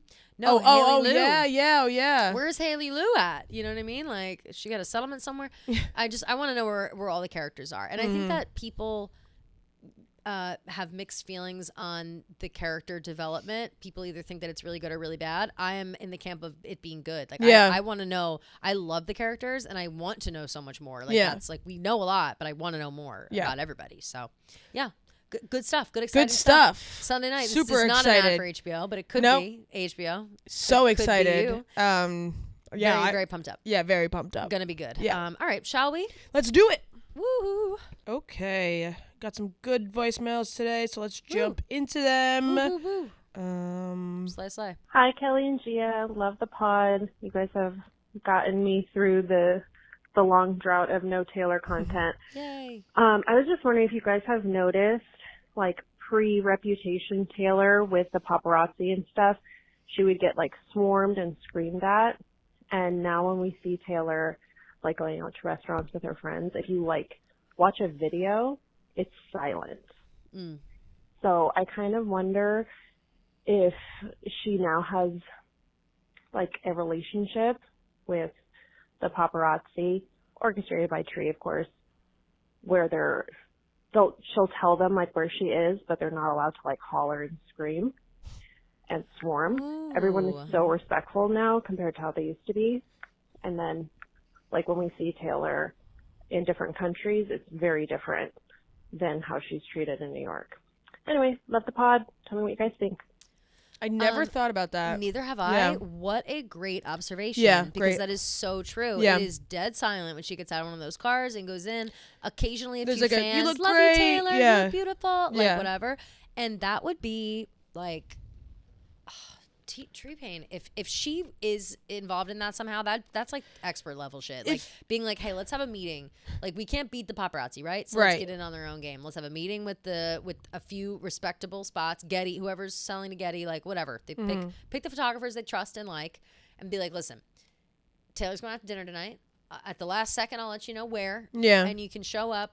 And as long as you're nice and respectful like that, take a few pictures and be on your way. And we'll cooperate. She's not going to run away. She's not going to hide her face. She's not going to do anything. Like, she'll stop. She'll pose. Yeah. She'll walk in, and that's the end of it. That, to me, feels like the lesser of all evils and just a really smart way to do business. Yeah. I don't... But I wonder. It would be hard for me to believe that they like would call the tell the paparazzi where they're going, like not themselves. paparazzi, but like specific people. No, for sure. Who then like sell it to Yeah, Getty yeah. and because I feel like no matter what, like people are gonna know where they go. But back then, like during Reputation times, I feel like she wasn't as willing to be in the a spotlight in the getting her picture taken, whatever. I feel like now when she is out and about and there's paparazzi, like she always kind of takes like a second longer to like get to the door, so like there's like she gets like those paparazzi pictures. So I feel like maybe there's less of a pressure to get that shot for them now, because like they know that she's willing will to usually have just Here's walk right by. So what I'm kind of thinking when I said like Tree calls paparazzi, I mean more like maybe they have like 4 or 5 photographers that do celebrity like no, I'm sure sightings, like Tree I'm sure Tree like because talks to people like Backgrid and stuff. For sure. Like I bet there's like a few trusted sources where it's like, okay, yes, we're you're not necessarily calling the paparazzi, but you are like you're managing the paparazzi more than anything. And I think that whenever Taylor leaves a place, it's a lot different than when she shows up. Yeah. Like when she shows up, it's quiet, it's respectful, she's slowly walking in, whatever. Whenever she leaves, it's usually mobbed. Yeah. And then in those cases, it's not silent. Like if you look at those videos, it's all people screaming, Taylor, look here, Taylor, look here. Like it's a lot. It's more like, or at least I think, I'll have to pay attention to a video of her leaving a restaurant recently.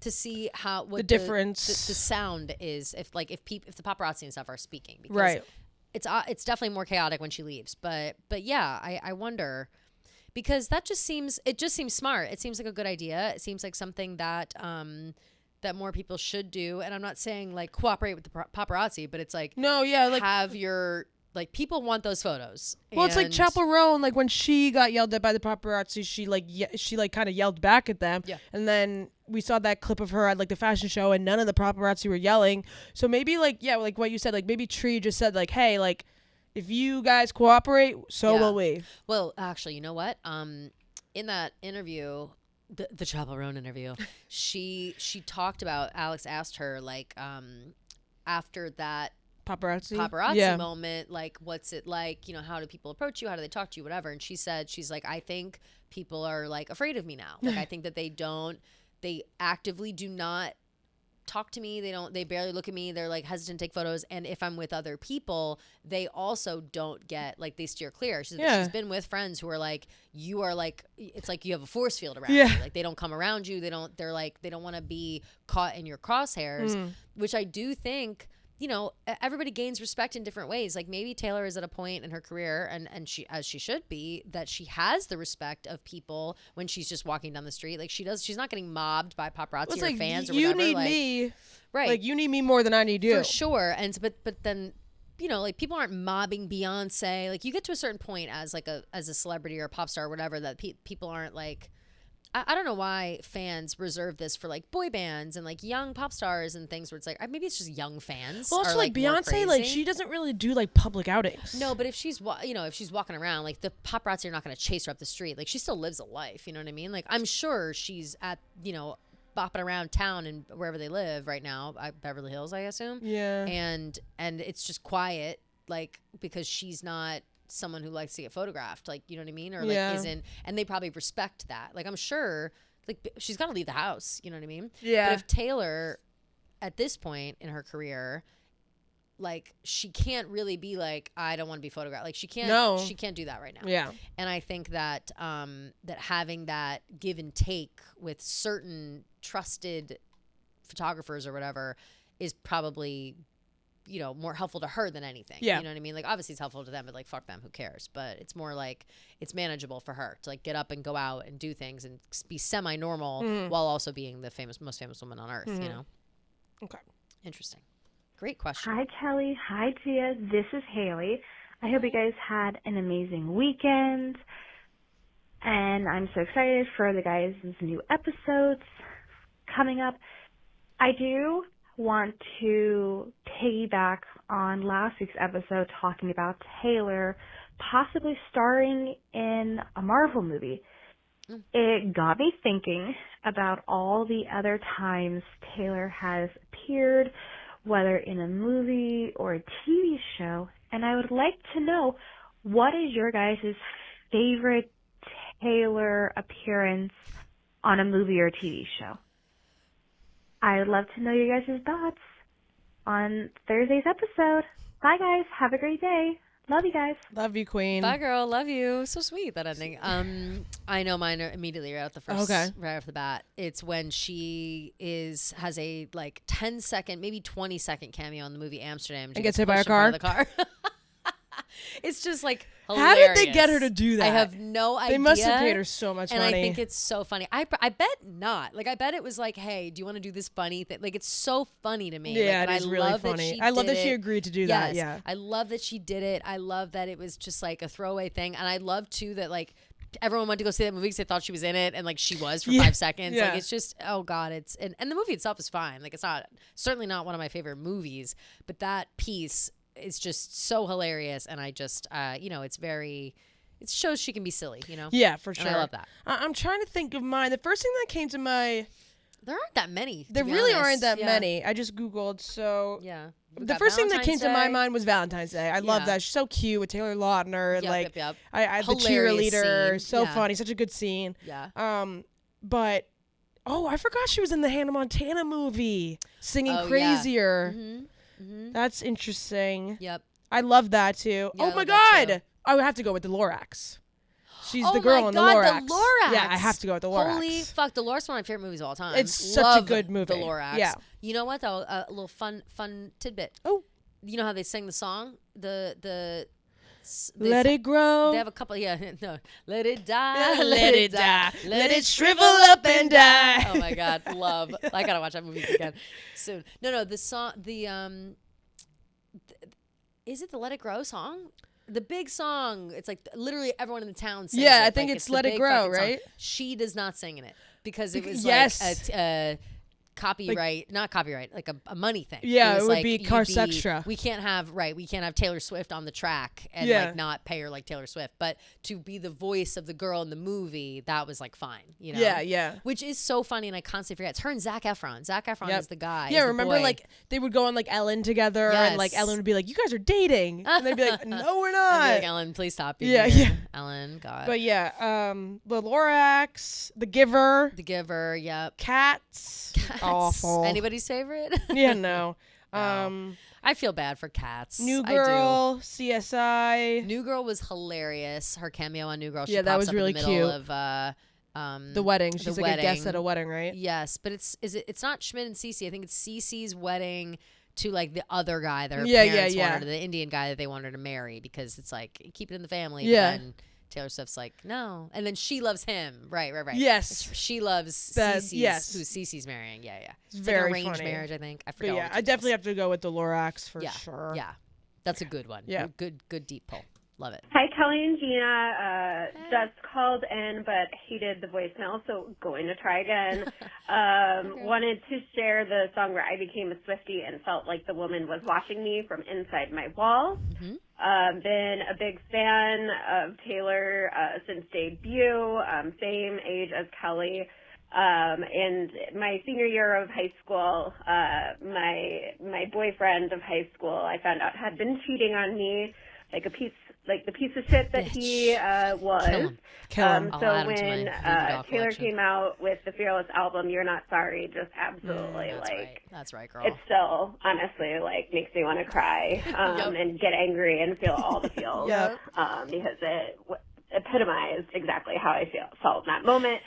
And then when Speak Now came out, the song Dear John, because the motherfucker's name was John that I dated in high school. Oh my fucking God, round and then if we want to fast forward to Folklore with the song Betty, I just feel like this woman has seen me in every single stage of my life, and I love how Folklore, the tale of Betty had a little bit of a lightheartedness to it, and looking back on it, which is kind of how I feel now. So she gets me. She gets all. Yes. She gets us all. So thank you so much, and long live Taylor Swift. Long live Queen. Long live the mountains we crashed through. Damn, You're Not Sorry and a Dear John. Yeah. Double up.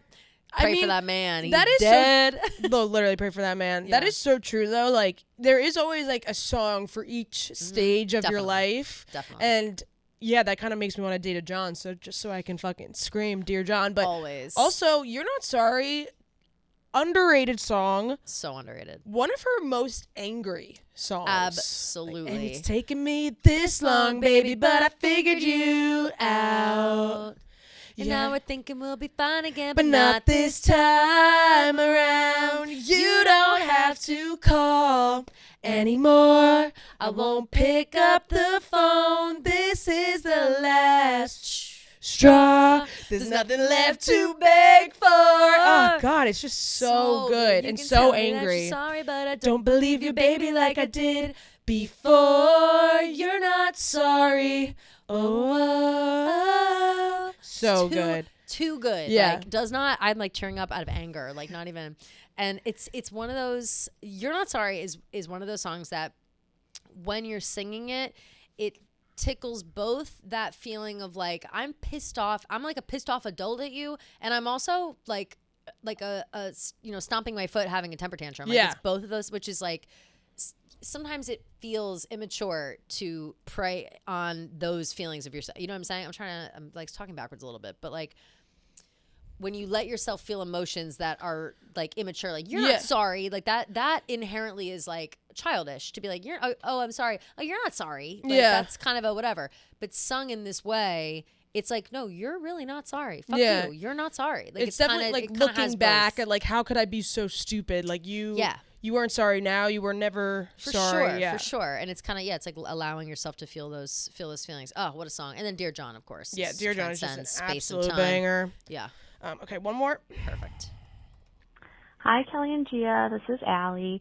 Hey. I'm an OG Taylor Watch listener. Yay. And I absolutely love the podcast. I love tuning in every week. Yay. I love the conversations you guys have about Taylor, but also just love the chemistry that the two of you have. I feel like I could just listen to you guys about honestly everything or anything.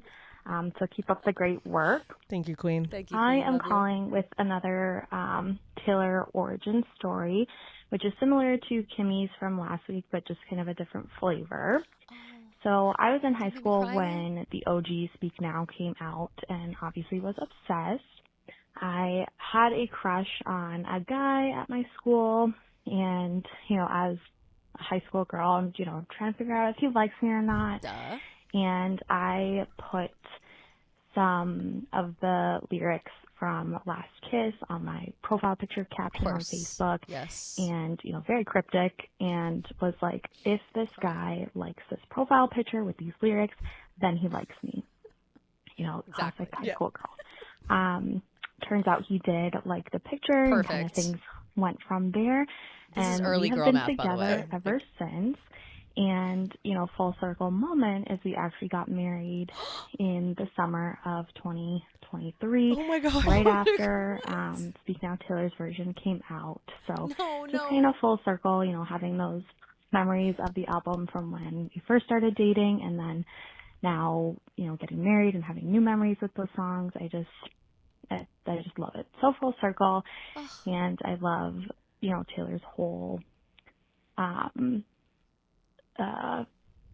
re-record project. I just love everything about it and the new memories it creates. And I just have so many memories, so many songs. My besties and I went to the Eras tour this year, and we got, matching tattoos related to Invisible String. So cute. I just love everything about her, about, her songs, the memories, and I love that we get to talk about them with you guys every week. So thank you for everything that you guys do. It means a lot, and I just love you guys. So thanks. Hope you guys are having a great day. Thanks, right, Queen. Bye. Love you. Oh my God, love you what so a much. Sweet story. Angel. And I love that story. Profile picture liking to marriage. However many years. And listen, Gia, the conjecture I've come to after hearing both of these stories is that Speak Now might be a magical album. Like, it really they is. were both Speak Now examples, right? Yeah, that's the first true. one Yeah, they was were. Never Grow Up. Yeah. With her child. Yeah. And then had that child later. Or had, And then this one is profile picture. Now Yeah, getting Last married. Kiss. Is Speak Now the key to all of us? Like, key to and it's a self-discovery. and it's a Taylor only album, which makes me love it even more. Wow, what a fun story! Oh, and that song is beautiful. That's such an aspect of the re-records that I feel like people don't take into account. And honestly, I didn't really either until I listened to this. Like, yeah, it's so great. She gets to own her music, all this stuff, but it is really like reliving your past, reliving all these moments that put you into that Taylor Swift fandom that made you love this song. Like, having the re-release is, like these full circle moments where you can connect the dots between where you were and where you are now, and like how Taylor brought you there. And also like, I just feel like the re-releases are kind of like a great like marker of growth. It is such it really is, and it's such a genius idea. Like, it's just from especially like a marketing standpoint. Like, if you're really thinking about it, it's like, all right, when the albums came out the first time, they got all the fans then. Now the albums are coming out a second time, and all of the fans that existed back then are feeling nostalgic and loving it now, and either living their life and bringing their friends in on it, or introducing their children to it, or introducing their nieces, nephews, whoever, family, like all the people that didn't catch it the first time around. There's a whole new crop of people totally come in on it. Like, you saw the jump. I do not know the exact numbers. It's too far away to find. But the jump between like 1989 when it originally came out and 1989 Taylor's version, like streaming wise, and like, yes, true, streaming is a little different now, so like it's hard to compare, apples to apples. But I do think that that just the fandom itself has grown so much, and this appreciation has grown so much from this project. Totally. It's just it's very exciting. Yeah, it is. So cool. Reputation TV when? Debut when? Okay, so these two are DMs that we got with some good ideas that maybe we can do on Monday. Perfect. This one says, could you please rank your top song from each album? Okay. And then this one is, hi, ladies. I love listening to your pod. It makes me feel like I'm hanging out with Swiftie friends. I loved when you picked Taylor songs for Harry Potter characters. I would love to see you do the same with the Sarah J. Maas universe. I was so excited when you started talking about her reading her books because they're my absolute favorite. I started reading ACOTAR right before Folklore came out, and I immediately thought of Reese and Feyre with Invisible String. I would love to hear what songs you would pick for certain characters or relationships. I love that. Definitely going to do that on Monday. Right now. Character. Let's see. Character. Songs for ACOTAR characters. ACOTAR. And then write down rank. And then rank top songs from each album. Per album. I could probably literally do that right now. Like if we went through it, but we'll save it. We'll save it. Okay, and then this DM we got, what do you think happened with the giant TS friendship bracelet that started in New Orleans? I've done several searches over the past 2 months, and I can't find anything online beyond articles describing its arrival at the last few cities. Surely it wasn't thrown away. No. More importantly, where do you think it'll end up? I hope it gets auctioned off to raise money for a great cause, like kids learning to play music/sing. Can totally see Dave hanging that giant bracelet at his beach house. Love y'all. Keep it up. P.S. Come to Kansas City for a game this year. The Chiefs play Philly towards the end of October, I believe. Ooh, Adam, Kansas City. How fun would that be? Is that true? However, would you want to go to a Chiefs game, whether against the Eagles, where you can't root for the Chiefs? Yeah. You know? I wouldn't root for the Chiefs no matter what. No offense. Well, no, but it's like... Oh, if you went to like a random game? Right. I still like, wouldn't. You wouldn't be rooting, but you wouldn't be like having to wear Eagles gear. You know what I mean? Yeah, I think it would be more fun. It would be more fun neutral. Though to like go to Eagles because. Oh yeah, because I don't know. I don't have a allegiance. So. The only reason I say that is because like I would never like then I would just have to go to the game in like neutral clothing and I'd rather dress up in Eagles gear. And you like to garb out. Yeah, like I'm not gonna wear Chiefs stuff. Sure. But I don't think. I'm confused though because I didn't know that their schedule even. Oh yeah, I guess it did. Oh, I don't know the schedule at all, or I didn't see it come out. Yeah. Oh, it says Kansas City Chiefs, but it says date TBA. We should definitely try to go. Yeah, we love that. Yeah, we should definitely try to go. Sounds fantastic. As for the giant friendship bracelet, I think that you hit the nail on the head. I guarantee it will end up at an auction somewhere. That sounds like a perfect auction. I feel like they might have just thrown it out. That would be so crazy. But what are you gonna do with a giant a museum? They should put it in a museum. In a museum, or honestly, like a freak like Dave would be like, oh yeah, I'll pay $1 million to have Taylor Swift's stadium friendship bracelet hanging on my Montauk house for the rest of the time. But, you know what I mean? Like, or like that where they have like that Taylor Swift like section in that Nashville Hall of Fame. Like, you know what though, G? Where they have the Speak Now dress and the Koi dress. Yes, but that thing is so big. It's huge. It probably wouldn't even fit in the building. It wouldn't fit in there. They'd have to hang it outside the building. It would literally have to be either outside the building or like on a house. Like I'm saying, it'd be like on a house. Like I think that they should just put it on the Statue of Liberty. They should just put it on the Statue of Liberty, or they could just hang it. Put it on Mount. They could just hang Rushmore. it over. Right. Put it on Mount Rushmore. Hang it. Let's just call up Tyler O'Day and let's say, hey, the Empire State Building needs some a new friendship bling. bracelet coming. It's on the way. And he'll be like, right on, yes, and he'll agree and he'll put it up there for us. Or we can troll Donald Trump and hang it on the White House. We can hang it on the White House as well. He would love that. Deep down, he would love it because unfortunately Melania he's already would probably himself. be like, yes! Melania's like, this goes great with the drapes. But Trump has already exposed himself as a fan. He can't take it back just because he doesn't like her all of a sudden. He can't. Right. He said she had good music. Oh, no. He changed his mind? Liar. I don't think so. I don't think so. Yeah. So, yeah, but no, I think I think it'd be crazy if they threw it out. That would be sad. But at the same time, it's huge. Where do you put it? Yeah. But I think an auction is probably the most likely something place. for a museum, something somewhere. But somewhere that can hold it. I wonder who made that? Like, did Taylor's team manufacture that idea and that whole thing? New Orleans? Maybe maybe it goes back to the Superdome. Did the Superdome team make that? Like, I'm so curious that would be a cool thing to keep inside the Superdome. I wonder if it got sent back to NOLA. You know what I mean? Like, if they have it in like where the concessions are, like maybe they have like a section, you know. I've been there, but not during like a game or anything. So I don't know if they have like sections. We've both been there actually. Yeah. If you know what I mean, like if they, some stadiums have like memorabilia. Yeah, where they like hang it from the rafters. Yeah. You can hang that from the rafters. Hang it from the rafters. You know what I'm saying? Yeah. Like something like that. Who knows? Yeah. Maybe Taylor gets to pick where she wants it. Maybe she wants it. Maybe she wants to hang it off a Holiday House. Imagine. That'd be so funny. Wow. I think that they should put it like on a monument. Either they should. Okay. It could go on the Empire State Building easily. Yeah, right? Yeah. Let's jump into some rapid fire questions. Ooh. Favorite Taylor and Travis moment? Ooh, God, that's hard. I think it has to be either, for me, that first hug after the show, the first time he was at the show in Argentina. Cute. That whole moment, love that. Great moment with that funky shirt. Or the London surprise. London surprise is what comes to my head first. But I will say I hold a little space for when they went to SNL together. And I did like that their, too. Their first paparazzi outing. I just thought how careful everyone was like, oh. It was almost like, don't, you're gonna scare him away. Don't be too crazy. Yeah. And then the way he was holding your sketch, hand and being so gentle, and it just was okay, this guy's he's not some big dumb idiot. Yeah. He's a normal guy who can control his body. You know what I mean? That's always what I think about the football players. I'm they're just so huge that how can they control their bodies? They're too big.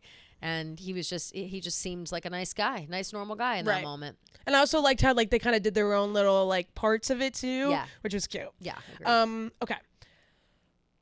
do you think Taylor would ever go on new heights, even just pop her head in? We get this question a lot, and I think we've said before, no. I always say no. Yeah, and I kind of still feel that. I would like maybe pop a head in. Yeah. But I don't know. There's so much that comes with it. Yeah, you know I just feel like no. The That's like footprint is forever. His show, yeah. his thing. Yeah.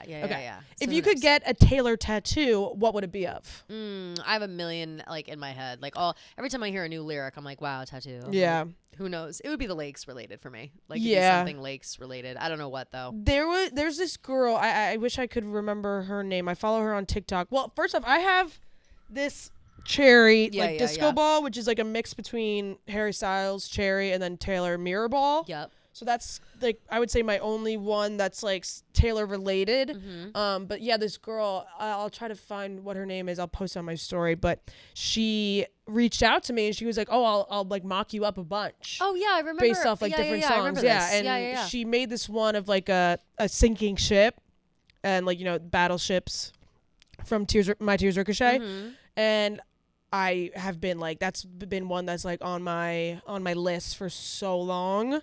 Yeah. And then there was one more. I forget which one it was, but it was like a movie camera, but with hearts. Ooh. And it was I forget which song it was for. I'll try to find it, but yeah, that one is definitely the sinking ship. I love that. Yeah, probably the one that I will get next. I always want to do. I like a fine line tattoo, and I think that's mostly because I have like a fat line one on my foot that I hate so much. All I want to do is get it removed, but it's like it's just a lot of work, And so if ever I get another one that's words, I want it to be one of those like fine line ones. Yeah, you can like barely read it. It's such skinny script, And yeah, I think it'd be the lakes, or maybe I hate it here, or I look at people's windows. Like one of my favorite it would have to be like favorite songs, favorite lyrics, because there are certain lyrics that I like. Exile. In songs. Oh, cool. Yeah. Ooh, I think I've seen this film before. Exactly. That makes sense. Yeah. Wow. I was going to say. And this one too, the wine bottle. I really want this one too. August. Oh, I love that. It's a wine bottle that says "Live for the Hope." Oh, live for the hope. Yeah. Cute. Right. Like I need to, if I'm thinking about these things, I need to get creative about it. And it needs to be like beautiful, and it needs to be flowered related. Like I can't be. If I were to just get Taylor Swift lyrics that I like tattooed everywhere, like my body be covered. You know what I mean? Right. Yeah. And then I also like different lyrics at different times in my life. So if I'm like, oh, I love this lyric from this one depressing ass song. So I'm not going to get it tattooed on myself because I don't want to feel that way every time I look at it. You know what I mean? Yeah, that's true. So it would have to be like something I really like. Even wisteria is like not my favorite flower, but like I could do wisteria.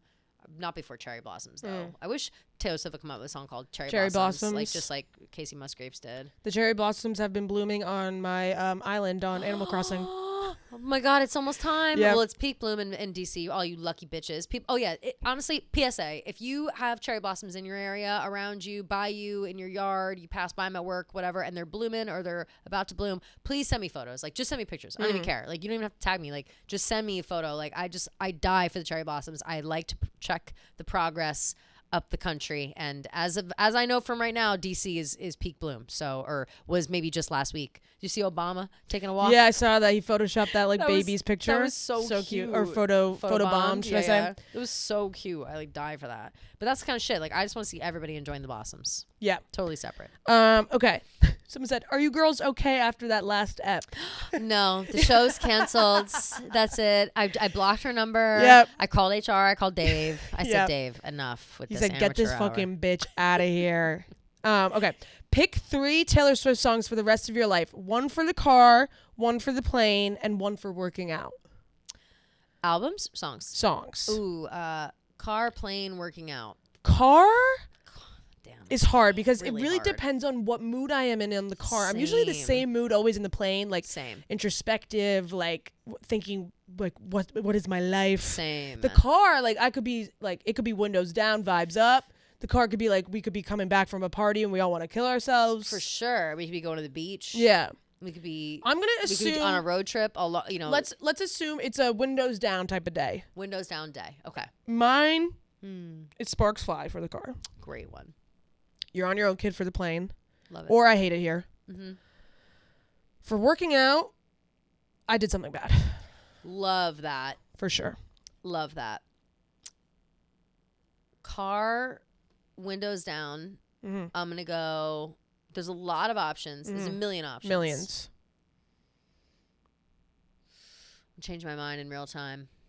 I think I was swayed a little by your reputation. I did something bad. I was going to say this is why we can't have nice things for car windows down scream song, but that's not singing enough for me. I want to really belt it out. What's the song that's no? I just good.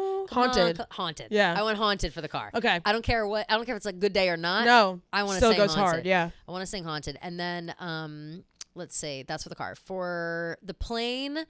I probably I Hate It Here. That's been my most recent Taylor Plane song, or really like any song off Torture Poets. Like Torture Poets is a great plane album. And I would honestly pick any of the lesser beat, like not the upbeat ones, like Chloe Sam or Sophia or Marcus, like one of those. You know what I mean?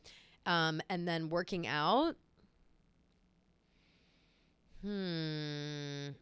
Also hard. I mean, easy answers. I can do it with a broken heart, but that's too new. It's a good one though. It's just fat, gets me going. Yeah. I'll say that for now. And to be honest, that is a tentative list, and I'll come back with a different list probably another day. Yeah. That's my tentative list for now. Someone just said Kelly and Biz. People have been saying that, and I'm like, let's ship it. Why not? Let's ship it. Let's put that narrative out there. Paul, where that you is been? So funny. Oh my god. Of course, we're talking about Paul Biznett. Paul Biznett, Pink Whitney's other counterpart. Yeah, his other half. Yeah, with Ryan Whitney and Ryan Paul Whitney's Biznett. other half. Biz Nasty. Yeah. Love he beat Biz. the shit out. He's strong. He's strong. He's hot. Everyone knows that. I love Biz. And he's super nice too. So nice. Well, I love him because he's so nice. Yeah. Like I will speak highly of a lot of people that we work with, like, when the time arises, but the people that I speak the highest of are like the ones who are truly so kind. And he is one of those people. Like, we did Surviving Barstool together, and he, while a little clueless as to like the gameplay of it all, he was locked the fuck in for every challenge. He was so kind. He's an incredible team player. Like, never have I felt more like, wow, I'm on a cohesive team and we're getting shit done than I did like working with him. His and personality it was really wonderful. shined. Really does. Which is hard to do in that type of situation. Extremely. Yeah. And no, I feel like the worst come out of people. Yeah, ship it. Let's ship it. Who said that? Who said what? It's me. Kelly's burner. No, it's literally like, me. Oh, it's the Lakes 4257. Yeah. The Lakes, I did something bad. Okay. Rev TV went. This is funny. What are your guys' big three? I'm so interested in your astrology after Tuesday's episode. Oh LOL. God. That's so funny. Well, say yours first, and then I'll have to say my snafu. So I'm Pisces sun, like I'm a Pisces. Yeah. I'm Taurus rising and Cancer moon. So Got it. I present Taurus. Yep. And then like deep down I'm Cancer. Yes. And then Pisces is like kind of my everyday. And I could not put it more to a T. Yeah. Really couldn't put it more to a T. I think so. I think so too. Mine, I'm a little confused astrologically, and I'm in the middle of a deconstruction and a reconstruction. Okay. If we're being serious, because I think it was about this time last year I discovered that I had my time wrong in my shit. So my entire thing was wrong. So I have been operating under the guise of thinking that I am a Sag sun, which I am. I still am a Sag sun, December 1st.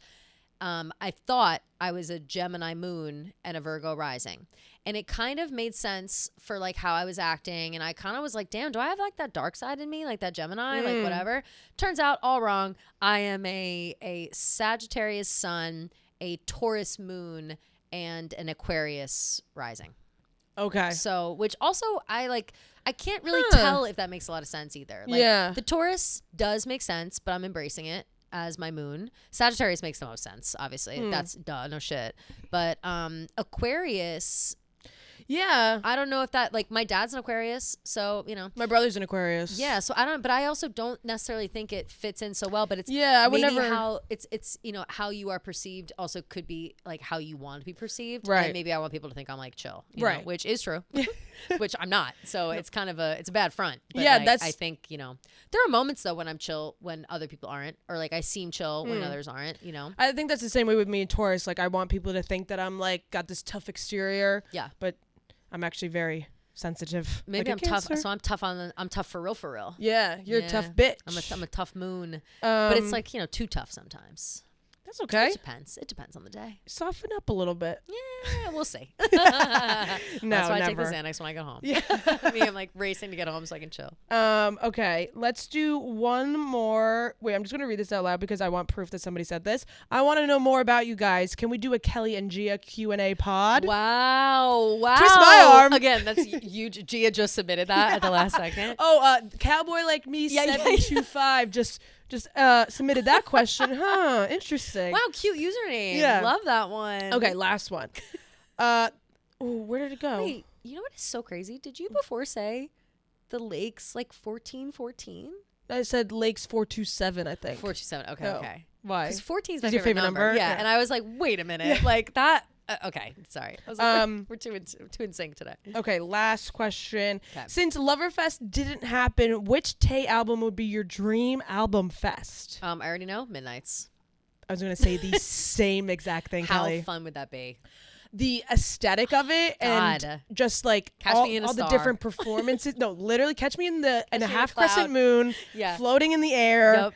And in a bedazzled bodysuit, Yes. everything's midnight blue and sparkly. Oh, I could see it now. Everything's like disco balls and stars and moons and celestial. Oh, Absolutely. love, obsessed. It would be held at night. It'd be held in the middle of the night. Yep. It would be an arena tour like It would be Gaga's held doing. like when like the aurora borealis Yes, is like yes, the yes. most visible. We would actually be going up, like we're all the way up in like wherever the fuck you can see it, like Greenland or We're, like, Iceland, in- one of those places. We're in Alaska. Yeah, Prince Edward Oh my Island. God. Let's go. To Alaska. Let's just call Taylor up and be like, girl, next time the Aurora Borealis comes to town, Let's all let's go to all Alaska. go to Alaska. And it'll be at the time where like the sun's off for a while. right. You know how they turn the sun off for a while up for there. like 12 hours a day. Yeah. It'll be in that time. No. Sometimes they Or have it's like no all sun day. for like, yeah, for like 24 hours. 5 months or whatever the fuck. It's like months Yeah. long. So that's when we'll do Midnight's Fest Midnight's Fest at midnight. in Alaska. Alaska. Yeah. Perfect. And Taylor will be there. We'll all Bring be your there. parka. Here's a question, a totally separate question, kind of inspired by this. Do you think that the Eras Tour outfits, dressing up, blah, blah, blah, whatever, changed the landscape for concerts, like, totally? I feel like they maybe started with Harry Styles. Yeah. I was going to give Harry that credit, to be Yeah, honest. that's fair. That Yeah. really is what got people dressed the fuck. Like, Dressing I really up. haven't seen anything like that since Harry started going on tour Yeah. that second. I totally that agree. second, yeah. Yeah. But I do think, obviously, I think no matter what, people would have dressed up for Taylor's show. Like, Yes. different eras, different, quotes, different little For tidbits, sure, Easter eggs. yes. But I definitely think it got taken to, like, I'm buying a full new outfit, like, all this stuff. I think Love on Tour and Live on Tour definitely cemented that for sure. Absolutely. So then that leads me right into my thing. Do you think that if not for the Eras Tour and say there was a Midnight's Fest, wherever it was, do you think the outfits would be as good as they would be now post Eras Tour? You know what I mean? Like, I feel like pre-Eras Tour, people would probably dress up, but they wouldn't be at the caliber that they would be now. Knowing the potential. Yes, I think exactly. Yes, I think the Harry Styles tour raised the bar. Yes. Should I say? Maybe it didn't start the movement of dressing up, but it definitely raised the bar For sure. And yes, I think if that didn't happen, but I don't know though. I mean more Eras Tour specifically, like, because I feel like at the beginning of the Eras Tour, girlies were dressing up for sure, but by the end of the Eras Tour, we had elaborate, totally. sewn I think you know everyone just kind of wanted to like not outdo each other, but do a little, I think. No, totally, and also like you want to have that out of the box idea, the one that people haven't thought of. Yes. So yeah, no, I definitely agree with that. I think by the end of the tour, the outfits were definitely more elaborate. For sure. So right. So then what I'm saying is, like, if that progression during the Eras Tour didn't happen, do you think we'd be back at like Harry Styles concert level for Midnight's Fest? This is stupid hypothetical. I think yes. I think so, yeah. And I also think with the aesthetic of Midnight's, like there's so many different opportunities to dress cool that like, yeah, the outfits would be sick. I think like now I would have way more ideas of things based on what people have said and done and whatever than I would have. Yeah, totally, you know what I totally, mean? Yeah, totally. Yeah. Oh, well, we're just happy to live in this time now. So when Midnight's Fest happens in Alaska. At midnight. Yep. Looking forward to it. So excited. I've always wanted to go to Alaska. Me too. I can't wait, girl. Just drop the date and then we'll book our flight. Taylor, we're talking to you directly. Okay. Wow. Good Great episode. Questions. Good long episode. Good long episode. Yep. Good cues. Great voicemails. Thank you so much. Yeah, we love that you guys are calling in, DMing us. It means the world, seriously. It saves our asses. It saves our asses. Yeah. Saves our asses. But also, too, I know we hammer this home every Thursday episode specifically. It feels so good to know that other people, like, feel a sense of community from Taylor Watch 1,000%. or just through us, and it's still Taylor Swift, like whatever you've gained from it, we love that so much, and we're so happy to have everybody here, and we're so happy that you guys stick with us thick and thin, whatever it is. Like, we're all, we will be consistent whatever it is, and I just I'm we're both just so excited that everybody still takes the time to call in or write in or reply to our messages. So thank you as always. Yes, thanks guys, we love you so much for this episode. And what else? Let's see. Next week, we've got a couple of things we wrote down. It's a couple of ideas that you guys helped us with. A couple of our own ideas. We've got a draft on the board. Yep. And a deep dive on the board. And a deep dive on the board as well.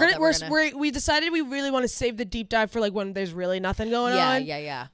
But we're definitely gonna try to implement them more as as things kind of slow down. Yes. So only because we only have a finite amount of them. We don't want to be out of them so soon. That's very true.